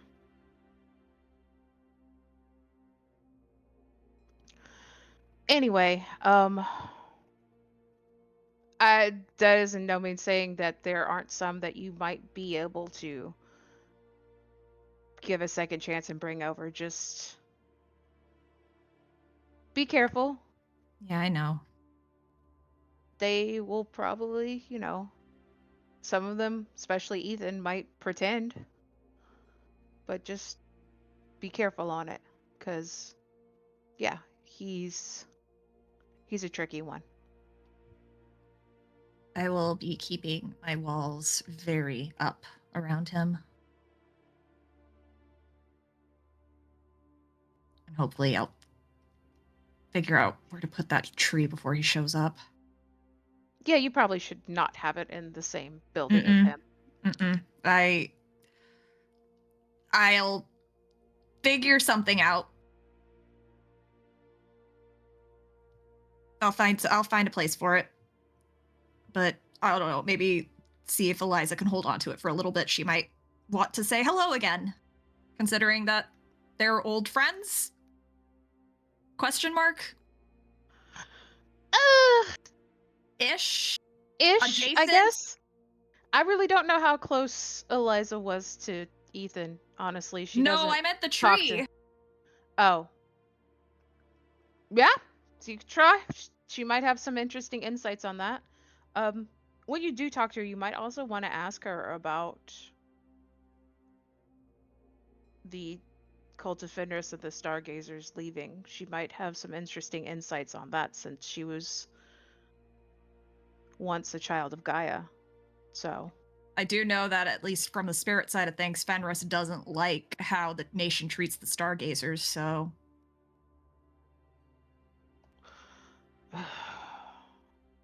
Okay, so next time, I'm going to say this, if you ever want to telepathically connect with me, you can. I think we have the same sort of gift, so I'm aware of it. I'm not going to be freaked out. There are some things I could say right now, but we're on the phone in a place that I best not speak on those things. Yeah, how is it up there, by the way? I mean, I've been trying to give you guys, like, some space to deal with the political nonsense up there, but, like, how bad is it? Are you guys okay? Do you guys need anything? Do you need the escape? Do you need the getaway vehicle at any point? We're okay at the moment. It's a lot of waiting around for meetings and a lot of intrigue, a lot of politics. Honestly, I'm not sure if I'm in a weird Game of Thrones situation or a YA fantasy novel. I am not sure which at this point, but it's there's currently 2 people contending for the throne of the nation, or 2 people that they have in mind that they want to put up. One is Charles, and the other is a teenager who has not even been a guru for a year.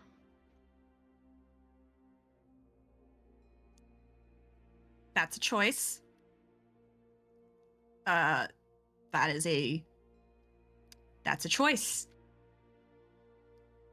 Yeah, it's a choice. Well, tell Charles we're rooting for him, even though I don't think from what I've understood before he left, it wasn't something he necessarily wanted to do, but would do it if he needed to. That's about the same. Yeah, that's pretty much still how he feels, but Well, thanks. stay safe and don't let the Lannisters get you down. I will keep that in mind. Yeah, sure. Lannisters, Baratheons, whichever they are, I don't know. Honestly, at this point, I don't either. Great. That's not good. I don't envy you. I don't envy you. That's gross. But I hope you guys make it out of there with little to no harm done, both emotionally, physically, and mentally. I hope so too. I have an idea, but we'll see how it goes. Bring all the stories. We want to hear them. Oh yeah. Okay. Well, I've kept you long enough. Yeah. If you need anything else, don't be afraid to reach out. Trust me, I have plenty of time on my hands. Okay. It'll be all right, Delphine. Take a deep breath. Hopefully, the stuff I've given you will help you out. I think it will. All right. Stay safe as you can. You too. It's you guys, you especially. So as you hang up the phone, that connection over the thousands of miles that separate you, severing. It's almost like a lifeline going slack. The elders have been there when you've needed them. They've assisted more than once, but having them so far removed, especially your mentor, can make you feel so alone, even when surrounded by a pack that supports you and has your back. Heavy is the head that wears the crown, and quite lonely also. What is Delphine thinking now after this conversation with Jester? Ugh. She's still stressed out. Like she's worried about this guy. She's suddenly regretting agreeing to Ethan and wishes that they would have insisted more on one of the kids that was in that group, because she does believe in redemption. She does believe that everyone deserves a second chance. It's ingrained into her. It's part of her. It is her story. It is her pack's story. Second chances. This guy, as much as she wants to believe that he could be given a second chance. The more she hears about him, the more she's feeling like this is not someone who can be given a second chance.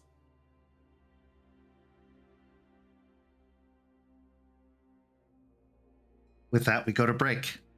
We'll be back in just a few minutes with the second half of tonight's story.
Welcome back. Our next scene begins at a riverbank in the bawn of the cairn of the Sept of the Evening Star. This riverbank has seen a great many conversations. It's been an important place of peace for some, of confrontation for others, but it also serves a very practical purpose. Laundry. Because when a piece of clothing is dedicated, it can't be washed through traditional means. Can't use a dishwasher, can't use detergent. It really can only be cleansed in a river. And so that is where our scene takes us now. as down by the riverbank, Eliza has a basket full of clothes that she washes in the cool water, scrubbing on a washing board. Now, Quinn, you also have laundry to do this time, and as you approach the riverbank, you see the elder stargazer down on her knees by the water's edge, her hands rubbing the cloth over the washboard. And all you can hear is Delphine's stupid voice telling you that you have to talk to Eliza before you can go back to the cairn. And while you have been doing your due diligence, your patrols, your chores, you've been on top of everything, this has been the one lingering thing you have not tended to yet over the past week. Knowing what lies ahead, knowing that you will be going with the pack of the cult of Fenris to the university, unsure of what awaits you there or what the purpose is of the attack on the university, what the target is. You're not one who doesn't like having information, or doesn't like missing information, I should say.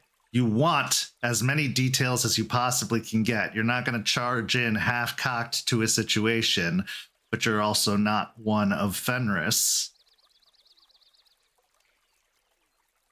So what's going through Quinn's head as he approaches the riverbank, seeing the Elder Stargazer, thinking about Delphine's order and about the future that lies ahead?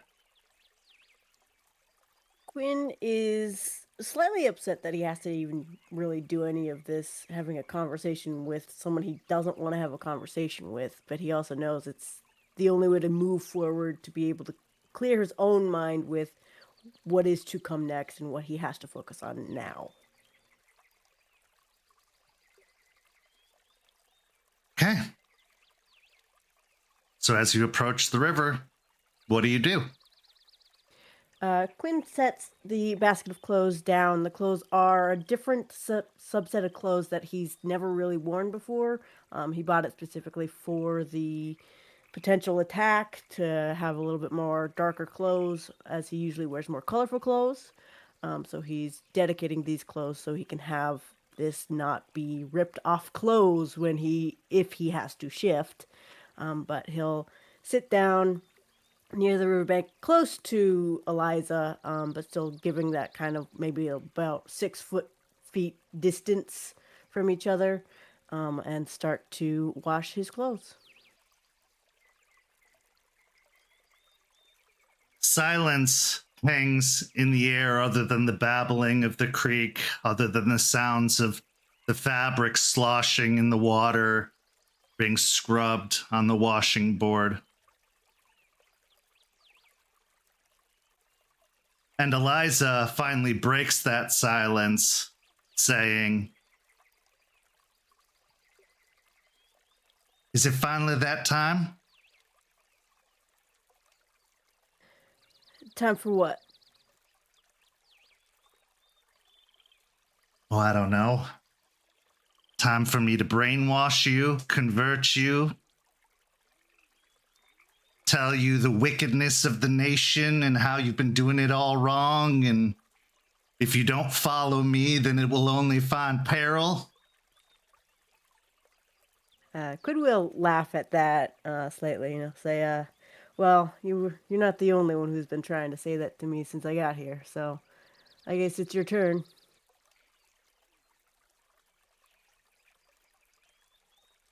I gotta be honest, Quinn. I don't really care what you believe or what you do, because you're fighting for Gaia, and that's all I ever care about for any of us. If your heart's in the right place, if your mind's in the right place, if you're compassionate to the plight of Guru and humans alike, if you need certain rules to make it feel right to you, if you need to deal only with specific individuals to feel like you're fighting the fight, who am I to argue? There's nothing you feel that I haven't heard 1,000 times over the years. And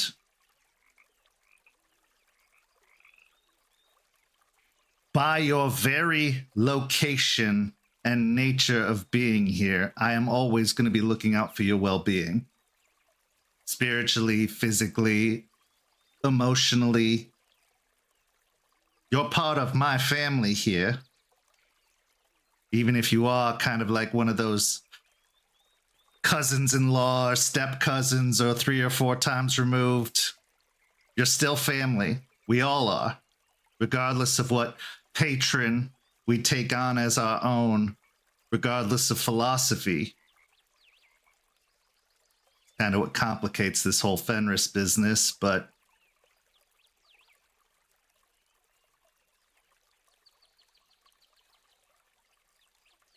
so let me have it. Tell me how I have abandoned the fight, how I have walked away from everything that's right and correct, and in no way seeming to slowly fail over the course of time. Quinn sighs, and he says, I don't hate you as a person. I just don't understand why you chose to leave. I don't understand why your tribe chooses to leave. I could tell you if you wanted to know. I'd be amenable to that. Why I chose to leave was because I saw the nation spinning its wheels, supporting a king upon a throne who doesn't even want to be there himself, propping up a philosophy that is outdated and is causing more harm than good.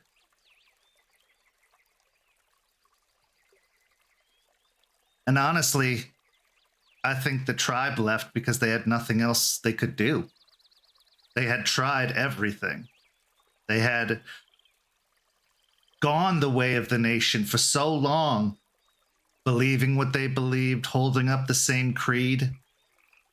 And just as no king is meant to rule forever, no one can be expected to fight this fight the same way forever.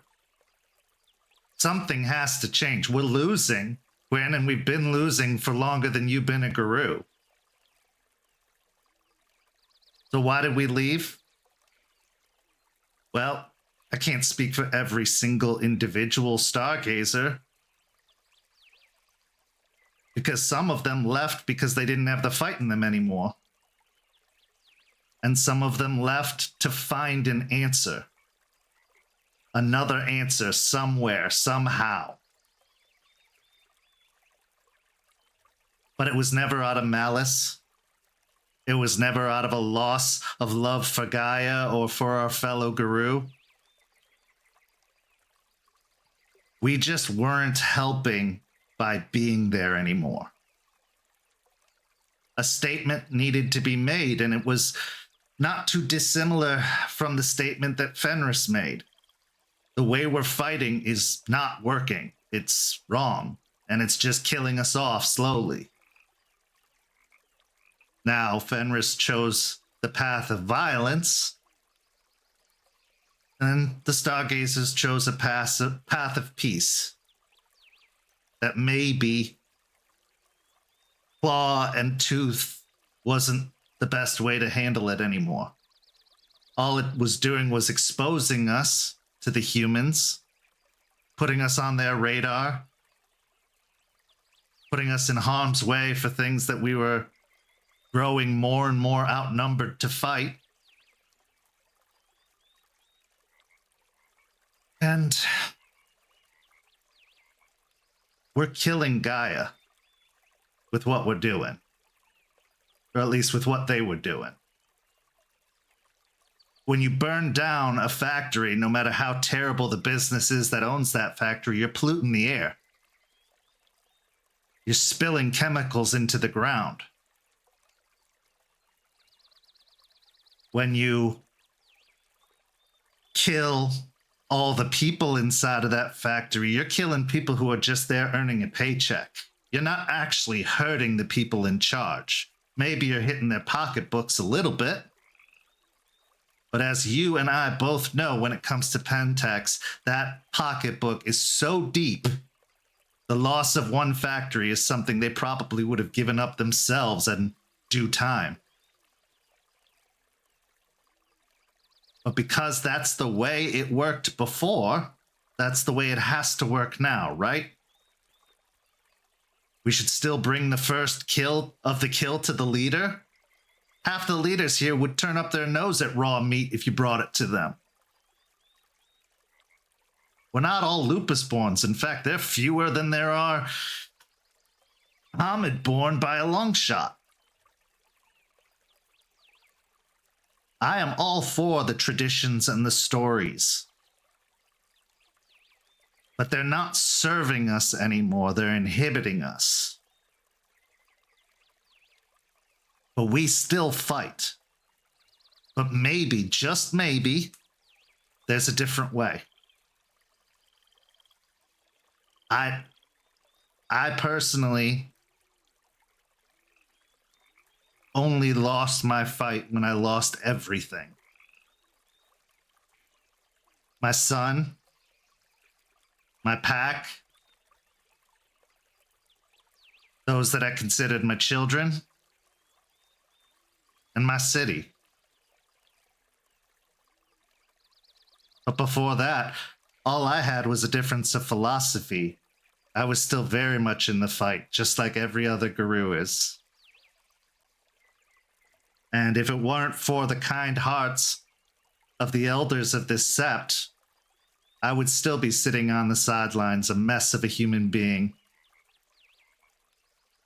So I owe it to them, just as I owe it to you, to give you everything I have before my time here is done.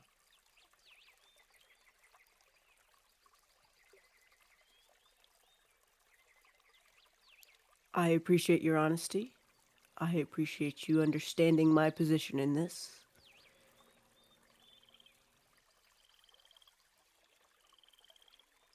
What made you come back to Gaia? I never left. I was Then just... how did you become a stargazer? Stargazers don't hate Gaia. They don't ignore Gaia. They, honestly, if anything, ignore the nation. And the nation isn't Gaia. We're just hearing a different song than y'all are. And that song is still of Gaia. It's just a different way of doing things, a different interpretation on what's going to be best for the war. We tried to bring our thoughts forward at the Constellation. We tried to convince the king and the court and the other tribes that maybe, just maybe, there had to be another way. Because I don't think you're foolish or ignorant enough to believe that we aren't losing badly. And we were rebuffed, ignored, called heretics. And so we left. But I didn't part ways with Unicorn in a negative way. I parted ways with Unicorn amicably. Because I couldn't serve the Unicorn the way Unicorn deserved to be served. I was hearing a different calling, and believe it or not, Unicorn understood. And let me leave. And wished me well. Because your patron, more than most others,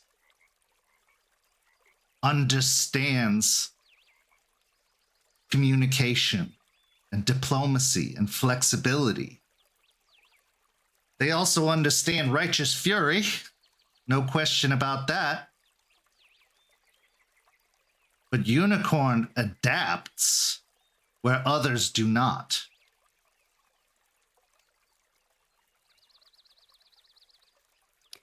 I will attempt to adapt my thoughts and feelings on your tribe then. You can. You could not. As I said, I don't really care what you think or believe as long as you're doing the right thing and showing up to the fight and not running away with your tail between your legs when things get rough. I would be very happy if you did, and I'd be very happy to answer any questions you have. And yes, just like there are bad children of Gaia, of course there are going to be selfish and bad stargazers. It comes with the territory. Problem is, we get highlighted because we left. There's an especially crucial and critical eye paid to us because we left. Scapegoats. Easy to blame. And I get it. When you've been family for long enough and a part of the family decides it's done, when it raises boundaries, it can feel like betrayal. But we never stopped loving you. We never stopped caring about you. We just couldn't be you.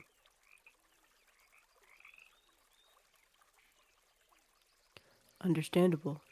I do have a few questions I would like to ask you, mostly pertaining to the events that I'll have to be going with this cult, and a favor, actually, from you. Ask away.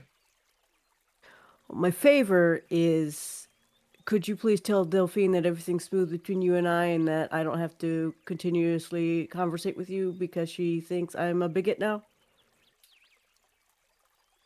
Of course. Thank you. I'm not allowed to lie because of unicorns, so... Oh, so you want me to lie for you? Is that what I'm getting? You gave up that issue to have to lie, so you might as well do it for me. I think it does you no good to be shackled down because of beliefs that were ingrained in you your entire life. But I will tell you, Quinn, you are the jailer, not Delphine. Yeah, okay. Questions. Delphine indicated that you had experience with this cult before, specifically certain members. And I would like to get some insight on them. Well, I can't speak to a majority of them. They were all here after my time, and I have just about as much experience with Kyle or Victoria or any of them as most of you do.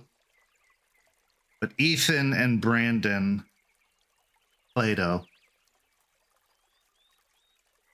I do know them. And I do know, to a certain degree, how they think and how they operate.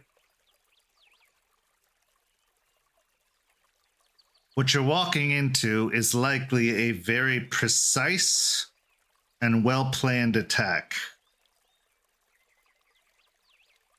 What we're not certain of is who the target is. And I don't mean which leech or which,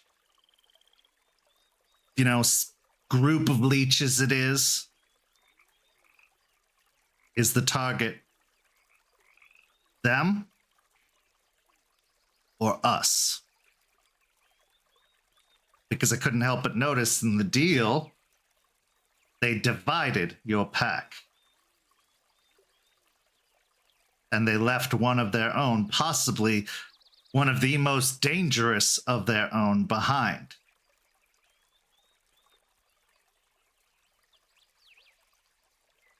So while they may be doing Gaia's good work in ridding the world of some leeches, they may also be trying to convert, or sow seeds of doubt, or stoke the fires of rage and anger and resentment that already exist in every single one of us.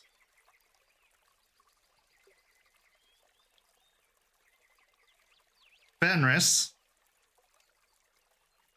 just like the Stargazers, just like the nation, isn't wrong in what they're hoping to accomplish. What's wrong is the way they're going about it.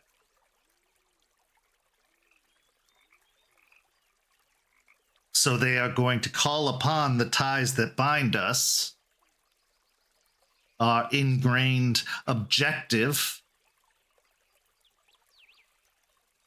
to try and sway us, to try and show us that we need to be a little less restrained and a little bit more aggressive.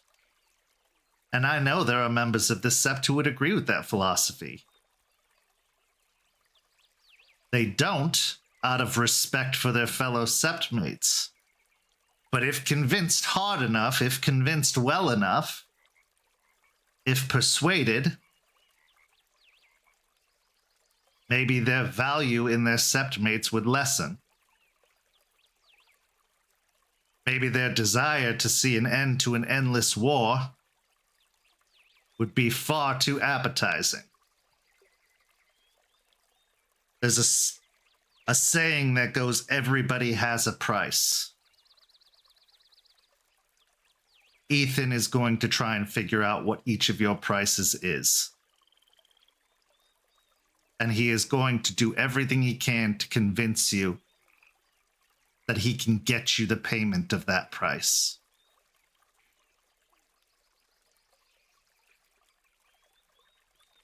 As for your particular predicament, I heard from Jace,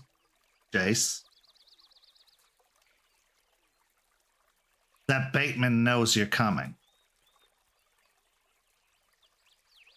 Now, I'm not sure if he knows when, but he certainly knows where. And he says that they have been preparing for the inevitable collapse of the treaty. So you're probably going to run into Silva, you're probably going to run into fire, you're going to probably run into all the things we hate or can hurt us. Because he'd be a fool not to be gathering all those things and preparing all those things. Truces like this don't last.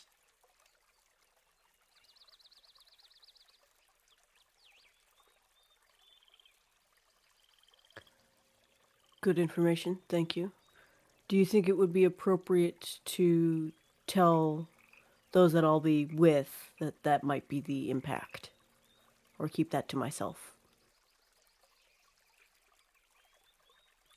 Well, that depends on how you look upon your fellow Guru. If you see them as an enemy, then it is an advantage to have over them.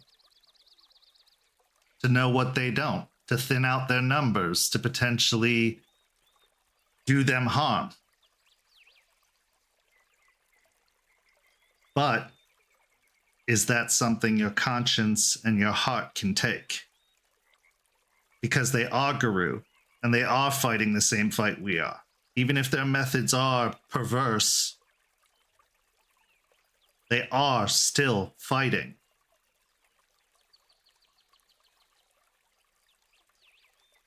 So what do I think would be best? I can't say. And I don't think you'll be able to either until the situation arrives. But I would think long and hard about what it is that will be the repercussions of those actions.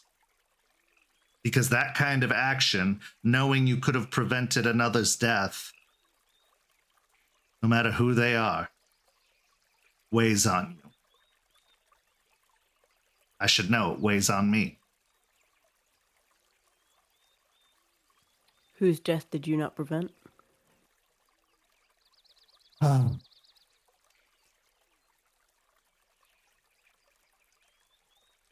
My sons? I'm sorry for your loss. He saw his mother struggling, losing her will, and he, like a good boy, would stop at nothing to try and change that outcome. Unfortunately, some things can't be avoided, especially if you don't have the strength of the numbers to do so. As much as the Umbra is our friend, it can also be our enemy.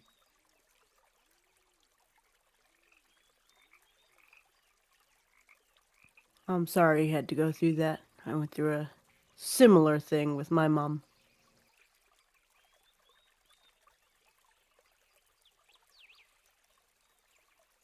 So you understand.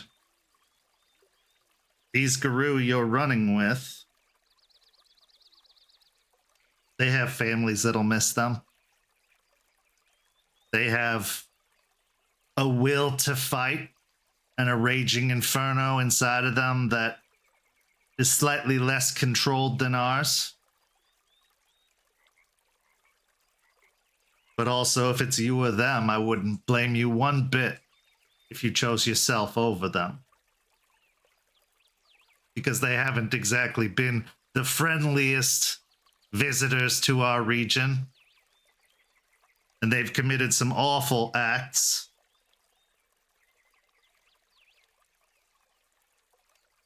But I think we've all committed an act or two in our time that we regret. Yes, we have.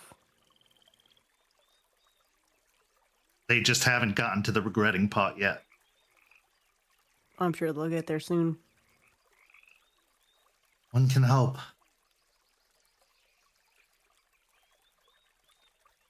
So I can't give you an answer in short to your question.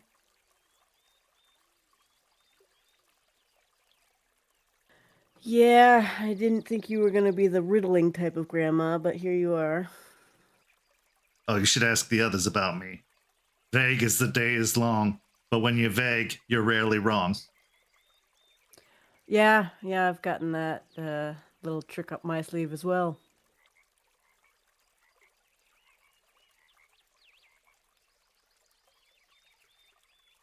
What else do you want to know?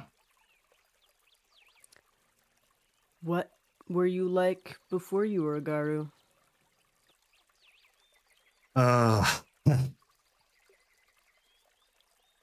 Well, I was just a humble southern farm girl in Georgia, Savannah specifically. I grew up on a farmstead, country home. Even had a debutante ball when I turned 16. I was probably gonna be married off to some young boy at a factory, pump out a bunch of kids. But I had another calling. Nature always spoke to me. I loved the fields. I loved the farm. I loved gardening, if you couldn't tell. I've noticed. And I was a little bit of a wisecracker, even in my youth. A little too rebellious, I suppose, for my parents' liking. But my grandmother understood, and she encouraged that. Having been from the era of women's rights and all the like, she definitely noticed a kindred spirit in me.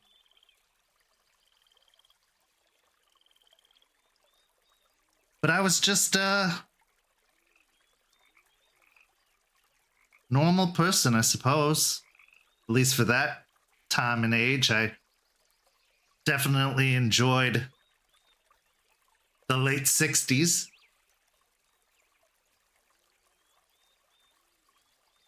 And music and culture and art. But I think I loved nature's art more.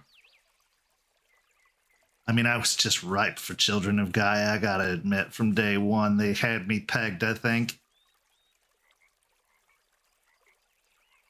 Yeah, there's definitely a stereotype going on with that tribe.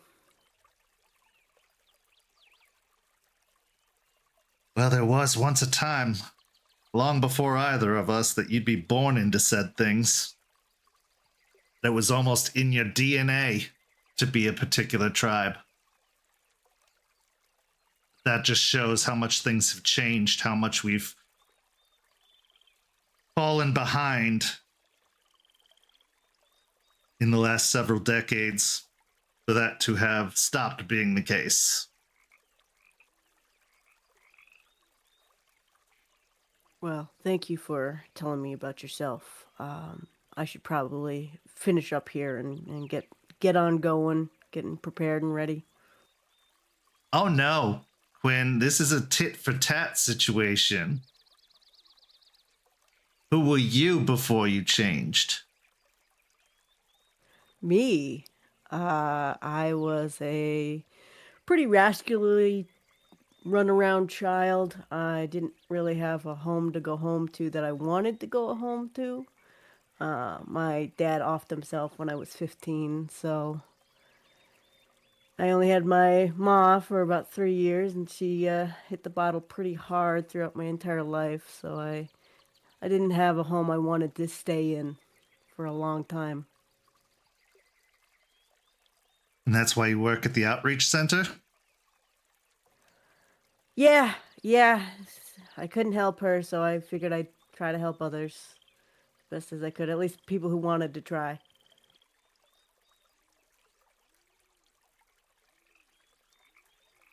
It wasn't your job to help her. It was her job to help you. Yeah, we both failed each other at that, I know. I don't know.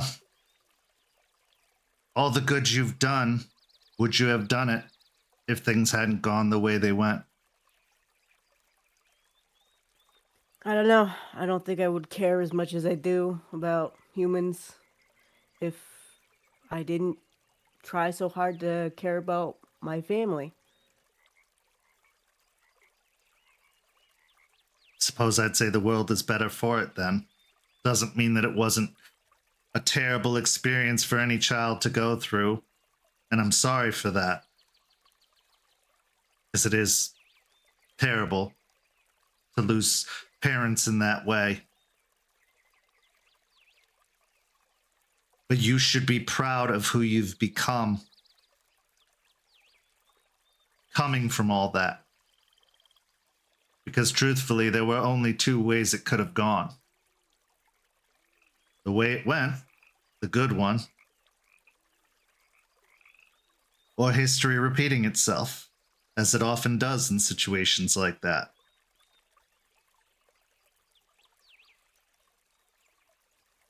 Yeah, I'm glad it came out this way too. I'm glad Gaia chose me because it gave me a purpose to not have to fall into that.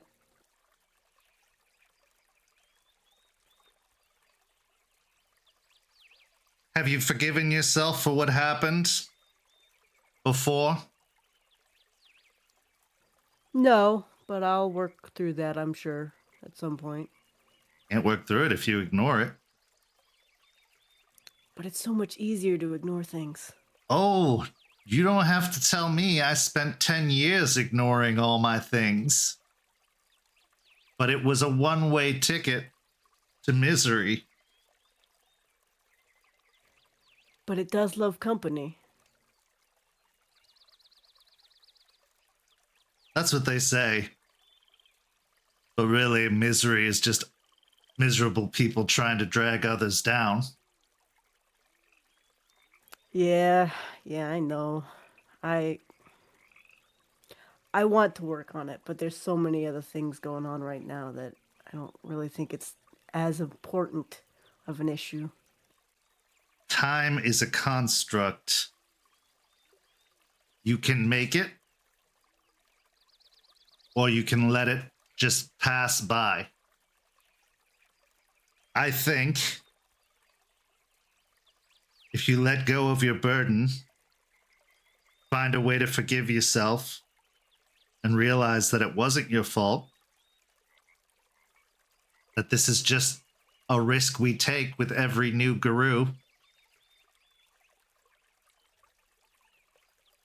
you'll find the work that's waiting for you easier to manage. Because when you have a 50-pound bag on your back, every chore is going to seem 10 times harder than it actually is.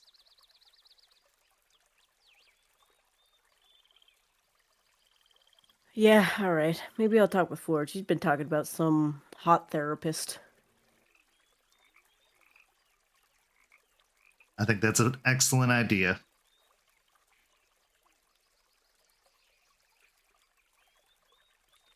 You're a good person, Quinn. And just because you're a guru now doesn't mean you stopped being a person. You're just person extra, person plus. And good people, truly good people, know not to judge a book by its cover.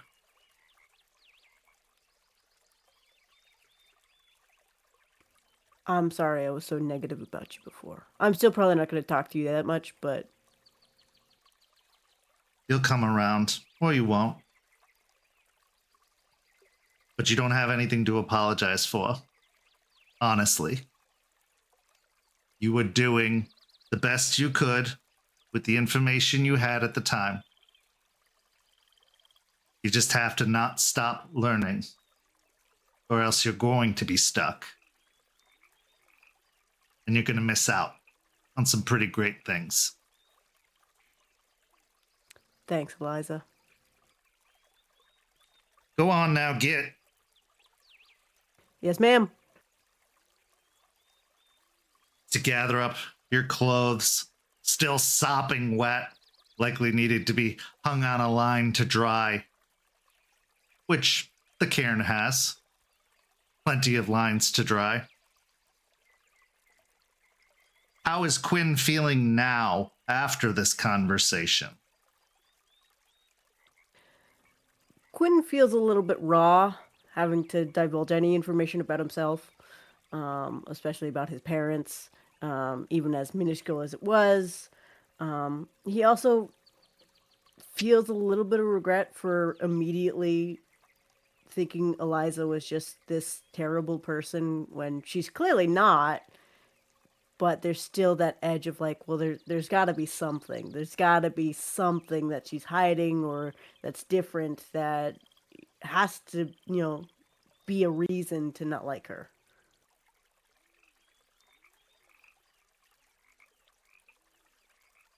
The threads that connect humans are like the threads that connect Guru. They can all link together, even if it is over a long distance. We can trace back our ancestry to a handful of individuals who truly seeded the earth. Attila the Hun, certain kings. It can be hard to acknowledge how close those threads make us when there are so many things we're told make us different. But if you really think about it, and if you think really long and hard about it, we're all just a bunch of evolved apes trying to survive for as long as we can. And we make it all the more complicated when we bring in things like philosophy and who we choose to associate with. But there definitely is one thing that Quinn is right about.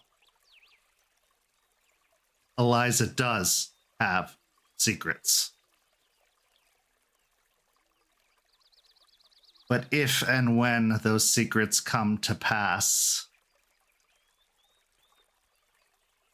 will Quinn feel vindicated or even more guilty? We now transition to our final scene of tonight's story. Our final scene takes us to the cigar factory, or what was once a cigar factory, but soon to be a future cairn. This building is steeped in history. It was a place of industry once, a defining industry that populated Ybor City, but now has fallen more and more by the wayside as people have decided they want to get healthy and want to prolong their lives, not realizing most of the things they still do are still shortening their lives significantly. Even the sun is trying to kill them. But regardless, this place has a history that even this pack doesn't know about. A history specific to the Guru.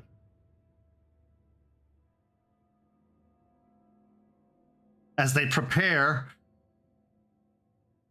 during the day that becomes night, the night that Quinn is to depart with the cult of Fenris, the night Ethan is to be their guest. They have a few moments before the arrival of the cult to discuss what they've learned, to plan, to prepare, to worry. So as all of you have gathered inside the cigar factory, you feel a tension in your shoulders, in your neck, in your back, as if all of your muscles are just squeezing as tight as they can in anticipation of the arrival of the cult. Because the last time they were here, it was almost a bloodbath. The time before that, they took one of your pack with them.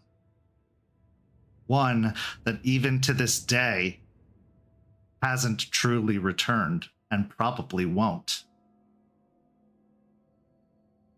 What will they take from you now?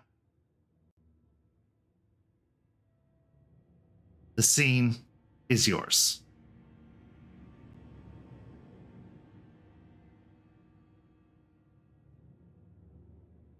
Delphine will be pacing a little bit, keeps looking out the window, and once everyone's gathered, she will look to Forged and Ray and archer an eyebrow at them.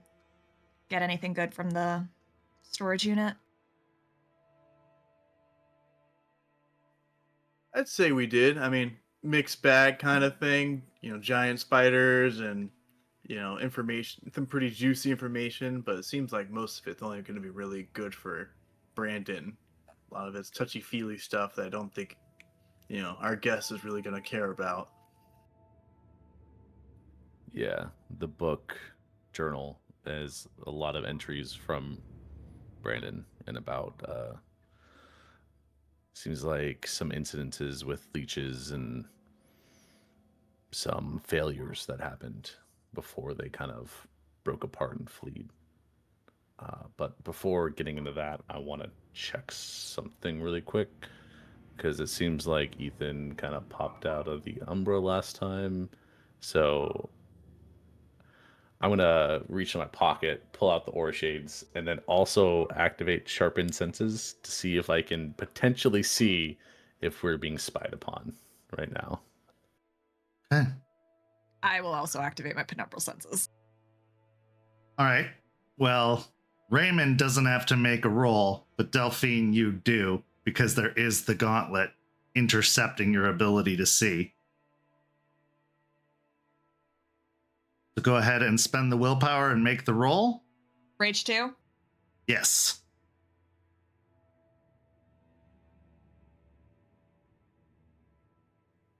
Three successes. Okay. That's enough to do it, to push forward to the other side. So as your visions blur over, the photo negative of the Umbra laying over the photo that is the world as you know it. You are, in fact, being spied upon by a very strange clockwork creature with rebar legs and concrete body.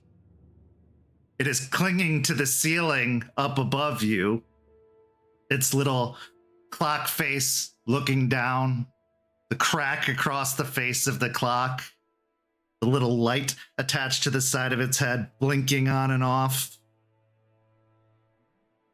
kind of bouncing up and down on its rebar legs before skittering off once it notices that you've seen it. Supervisor, the potential future Cairn patron, the caretaker of the cigar factory even before your arrival, skitters off to one corner and out one of the broken windows up the side of the building. As you look around further, there's no obvious sign of any other presence in the Umbra. Even at this point, walking to the window and just seeing if potentially outside they're like lurking. No, nothing you can see. Gotcha. Okay, yeah, it looks like we're good. Just wanted to be sure and double check, because we start planning, we start talking about things, and he's just standing right here and we don't notice. That's going to be a great time. And then that I'll take off the aura shades. But yeah, there's a lot of stuff that I got from this book. But like Forge said, not a lot about Ethan.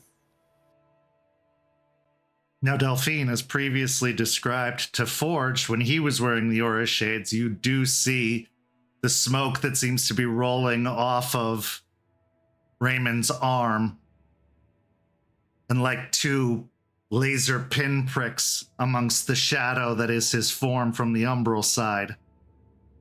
Those red eyes.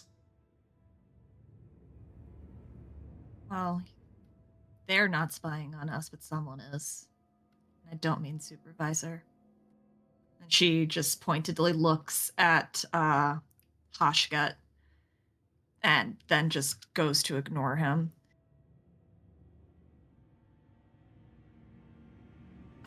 I did manage to get in contact with Jester after a couple of hours of missed calls and getting through to getting through to them. But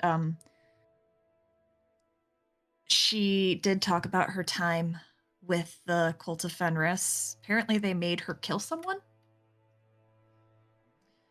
But she said that while she was with them, that they were hospitable. Though we got to be prepared for Ethan to be trying to get information out of us, because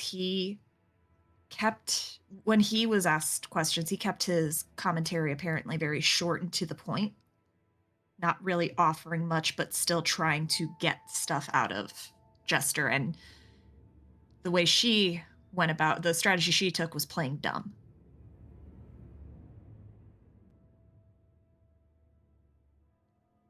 So, apparently we're going to have a Shadow Lord trying to find out stuff about us and potentially fuck with us. Yeah, I mean, we could just like sit in awkward silence the whole time. It would also be kind of funny if you did your like silence gift thing, so no one could even speak anyway. So we're just sitting in silence that no one can break. I mean, that's a possibility, but I don't know. I kind of want to try to see if I can get anything out of him personally while we do have him here. You think there's actually something we can get from him? I mean, everything it seems like, and even from the little bit of skimming I did in the book, even, Brandon thought this guy with us, scheming a little shit, so.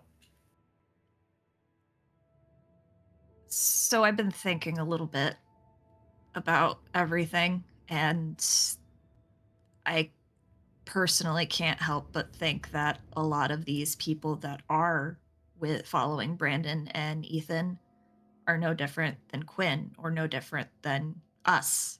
And she looks to Forge and Ray. Quinn only knew Old Nation. So coming here, that's all he's been taught. He's not used to our philosophies, whereas all we really know, since they didn't really teach us much in hell, is New Nation. These cultists are no different than us. They're around our age. And all they've known, from what I understand from Jester, because they were recruiting some of these kids before they even changed, all they know is cult and Brandon and Ethan's philosophies. I don't know about you, but I think some of them might not know there's another way, or might be open to the idea of another way. Maybe not Victoria or Kyle, but the twitchy one?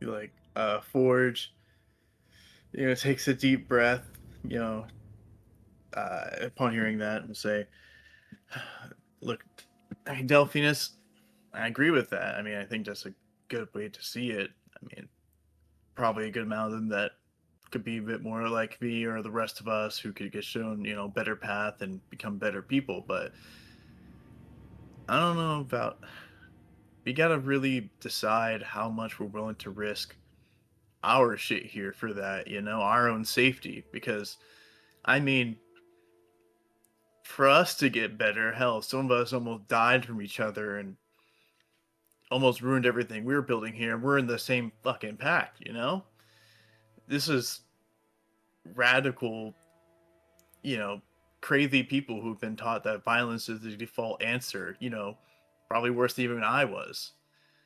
So, I mean, I'd like to help them. I think that's a good idea, but I don't know how much we're going to be willing to risk everything we have here for that.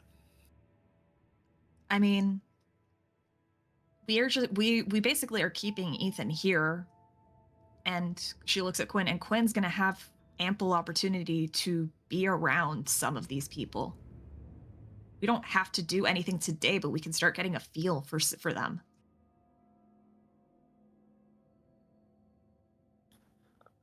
I can see where you're coming from, and like Forge said, it's a respectable thing to try and do, but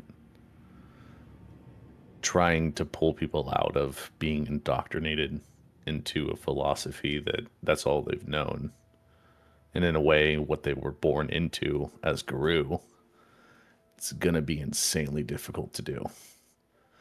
Though I know Quinn's good with his words, like, it's hard to kind of change someone's entire thought process in a night, even just feeling it out.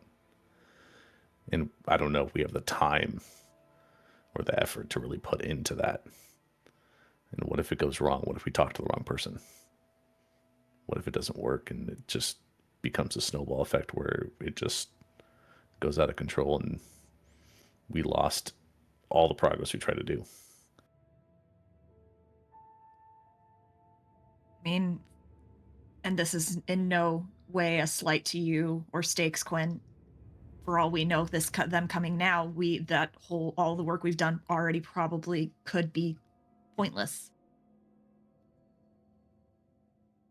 There was never, we made an agreement with them, and then Quinn and Stakes had some fun with their camp. And then they stole something of theirs. Well, they would see it as theft. I personally don't see how you can own a spirit. But still, we don't know how they're going to feel, how they're going to act coming into tonight anyway. They could be angry for what happened at their camp.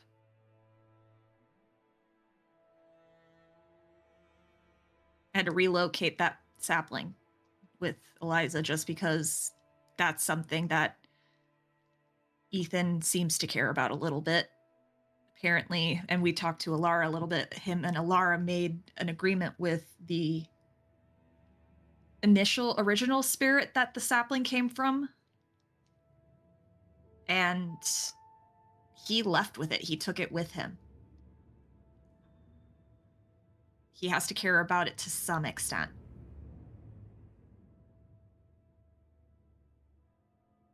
Which might be a good way for us to stay alive. I mean, in a way, I doubt we would ever do this, but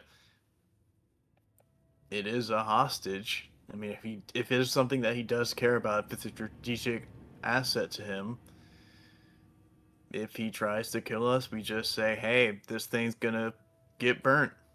Then that might give us a chance. I mean, they might be pissed off. They come here pissed off. That's probably your best bet, just to, hold that over them. I could be wrong, but I wouldn't be able to live with myself if we didn't try.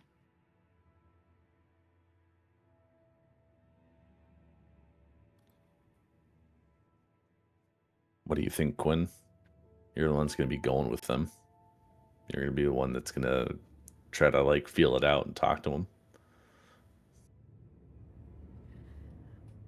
Honestly, I think it's probably just going to be fine. They'll probably see it as, they got them. We ambushed them. They ambushed us. Blah, blah, blah. Tit for tat. All that bullshit. They're kids. They're not really going to... They might get upset and angry about it, but what are they going to do? Tip over our Karn? Come on. As for Ethan, I don't know much about him or Brandon or any of that stuff. If that's going to be on you guys, I'm not going to be there for that. But I think it is appropriate to maybe talk to these kids and see what their thoughts are and whatever plan they have for this university. A fight brings people together pretty closely, pretty easily, and pretty quickly. I think I could probably at least convince some of them to give me some information on what their thoughts are. Maybe even try to see what their beliefs are and see if they're capable of any type of a changeover. We have a shared belief between us, and that is Gaia. The way we go about it, though, is different. They're more aggressive with their methods than we are, but they still are fighting for Gaia. I agree. And I think maybe having that conversation and seeing that someone from this new nation has a similar ideology to wanting to protect Gaia might be beneficial. From what I heard too, Ethan seemed to want to talk a lot of shit about the old nation. We're not the old nation here. Those kids, maybe as far as they know, those kids might just think that we're more of the same. We could show them we're not. That probably means that to them, that means we need to be someone that needs to be subjugated or assimilated into them. I mean, if they hate the old nation and we're not them, I don't think they're very much the type to just let us coexist peacefully. You're either with them or against them. And I'm not opposed to the idea of trying to get these kids on the right path, but I'm just saying we need to be careful about it. We need to focus ourselves here first. And usually when it comes to changing people like this, you got to break them down. And it's going to take a lot of effort to break down a whole cult of brainwashed guru. We don't have to do all of them. It could start with as simple as just one. Like I said, the twitchy one. Quinn, you said you said there was one that seemed unsure when you fought in the alley. And then Ray, you said that you noticed that there was the twitchy one when they came to fight us. Unless they were the same person, I don't know. that's 2 people that might be nervous about all of the stuff they're doing.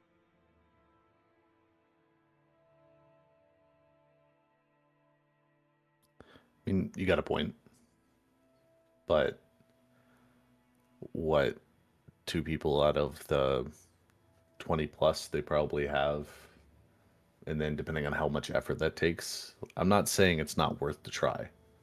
100% we should try it.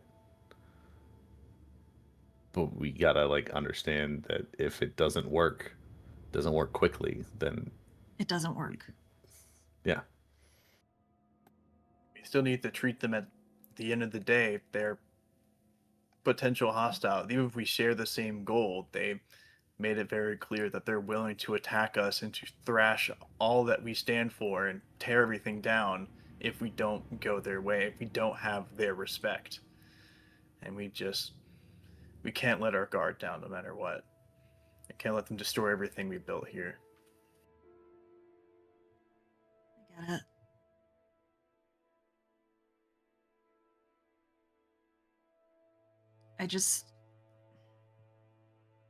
I don't know.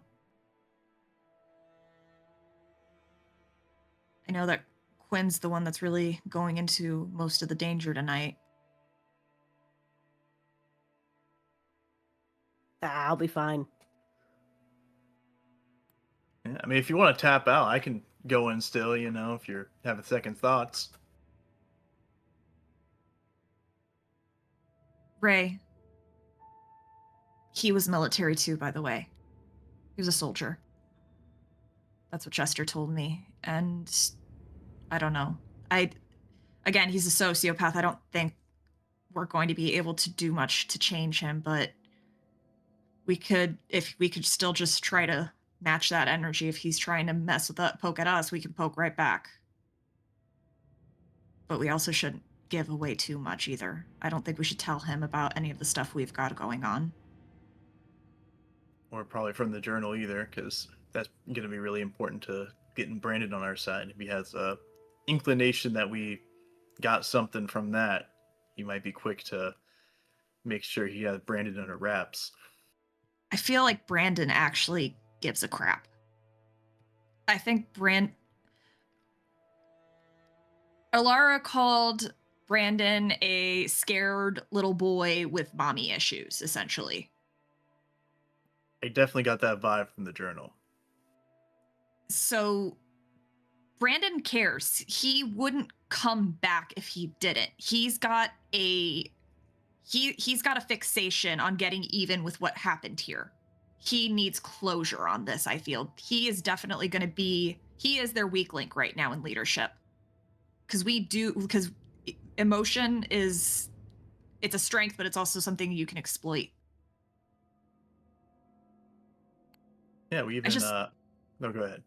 I just wish it was him here instead of Ethan, but we didn't know any of this before.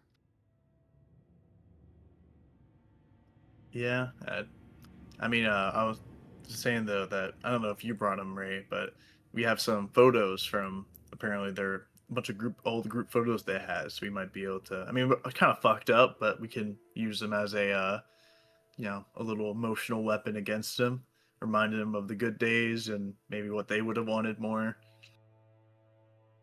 You have photos? Yeah, we found a box of old photos that the old Sep took. And I'll reach into the journal that I'm sure I stashed a few of the pics and then show them to Delphine. Delphine kind of looks through them all, or she recognizes some people. Obviously, she recognizes young Brandon, Ethan, and she lets Quinn take a look at them too, like kind of just like side by side looking at stuff. And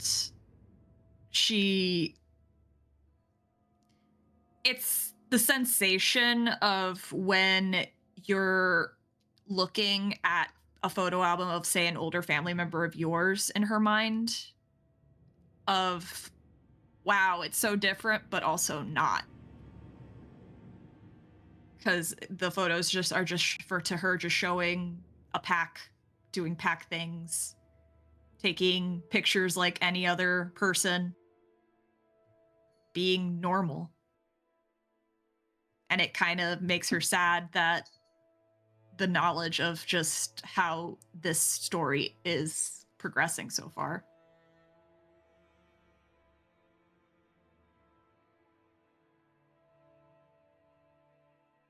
There's so many photos.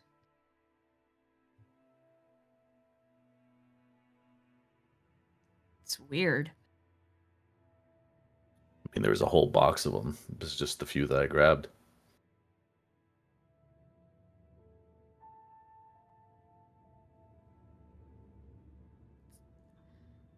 She kind of frowns at that, and then she'll look at all of them. We should have gotten a picture with Willow before she left.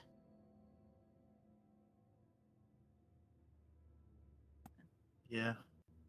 I don't think we even have a photo of Juniper. Terrence took some photos of Willow. We could probably grab some of that. That's something.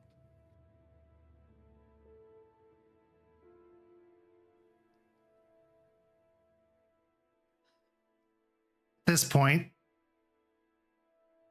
where once there was nobody, now there are 6. As out on the street, Ethan, flanked by Victoria and 4 others you don't really recognize, approach the fence outside. They're here. At that, I'm going to take the photos away from Delphine and slide them back into the journal and like tuck the journal in my back waistband. Ethan, who's in the front, has long blonde hair with dots of silver and gray, a full beard, and seems to be wearing a black button-up shirt with the top couple of buttons undone, and some green, well-fitted cargo pants and boots. And he has a glove on one of his hands, but not on the other. He stands at the edge of the sidewalk, just barely in the street, waiting.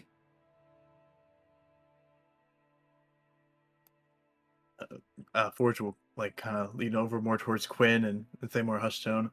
Oh no! Before I forget, I asked around about the Kyle and Victoria and whatever. Apparently, Kyle is or was a student at USF, so use that as you will. Oh, thanks. I appreciate that. Are you feeling up to this still? Oh yeah, I'm ready. It's nothing new. Just going in and ruckusing up a university. It's all good. It's fine. Is it possible to roll insight against Quinn right now to see how this is just, it seems a little kind of forced? Sure. Give me a wits and insight. Quinn, are you lying? There is a little bit of a lie. He's definitely got some doubts, but he is trying to play it up a little bit. All right, give me a composure and subterfuge.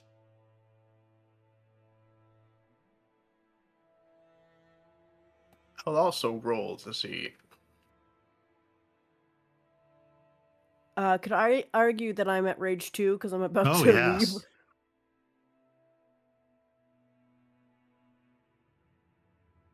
Three successes from me. I got 6 with a crit. 5 on a crit. Okay. Forge, you don't pick up anything at all. It's not lying as much as it is there's a hint of doubt.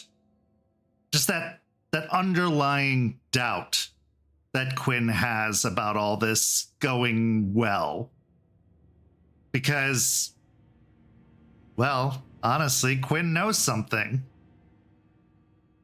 and hasn't really spoken up too much about it.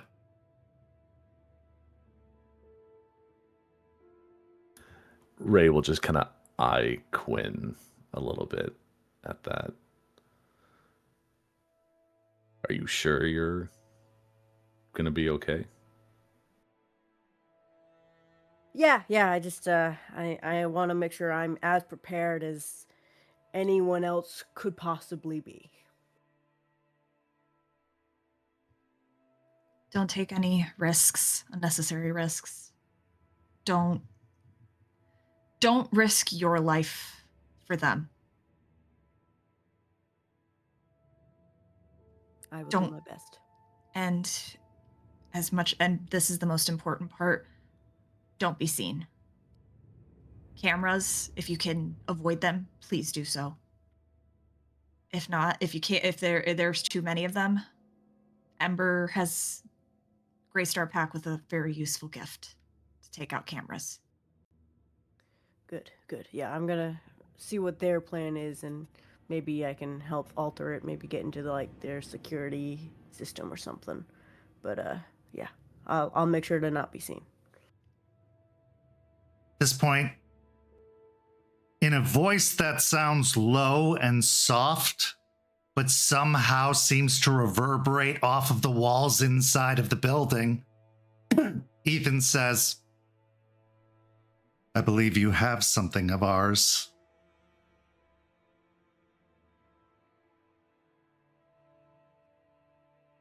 Okay, guys, let's go to the front. Let's go out there.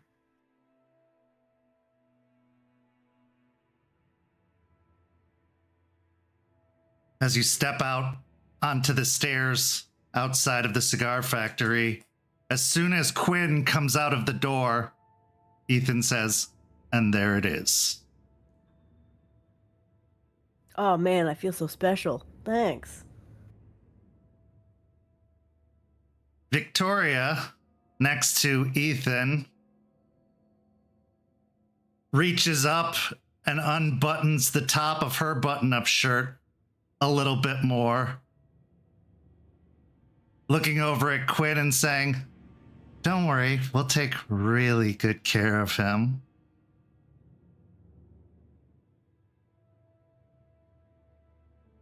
I expect you will, Miss Victoria. She bit back the insult she wanted to say. Don't worry. We'll bring him back in one piece. It's just a school, right?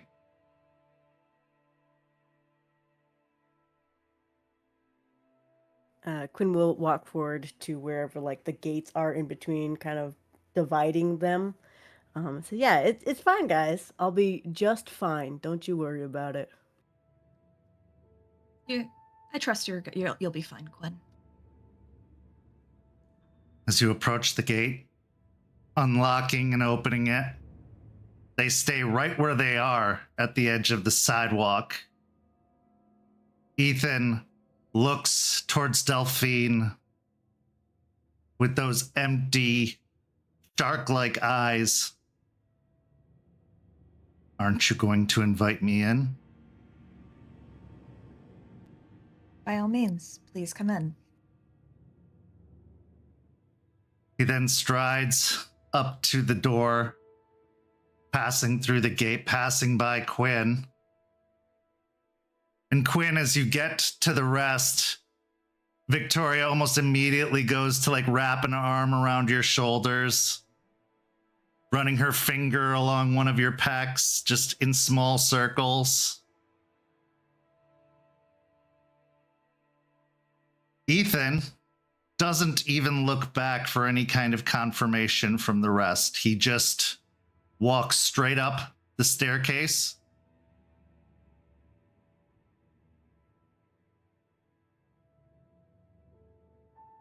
Shall we? Welcome to our home. After you.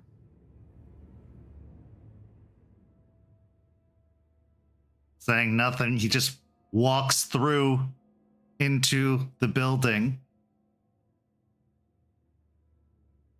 Victoria leans into your ear, Quinn, and whispers, "Let's go have some fun." I've been waiting for that all day.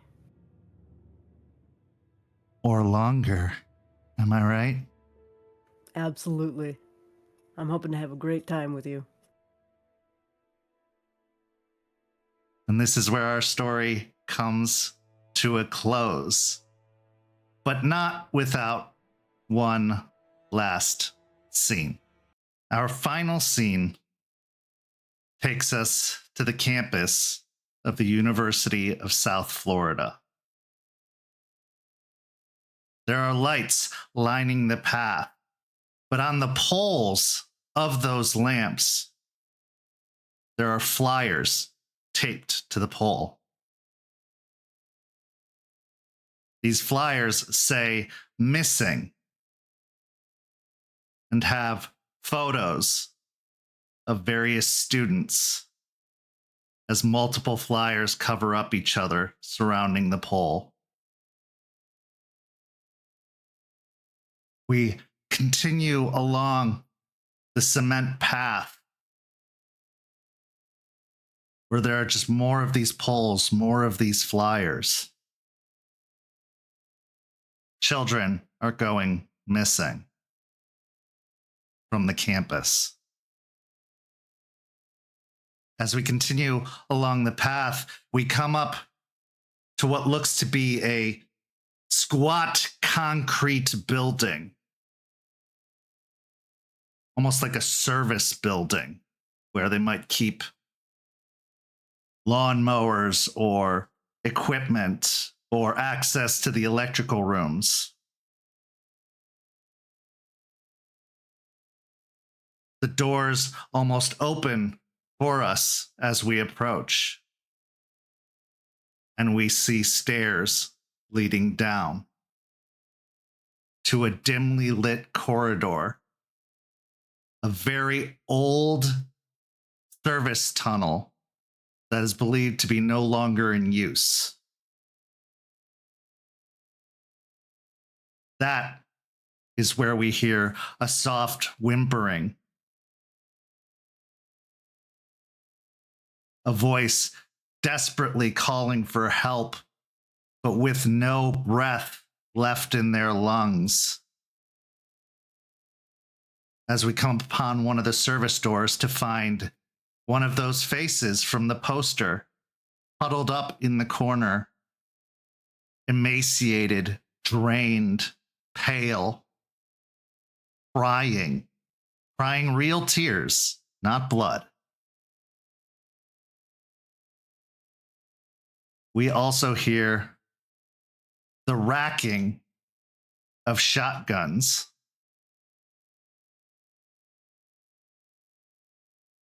And we hear one of those shotguns explode as a dragon's breath round is released.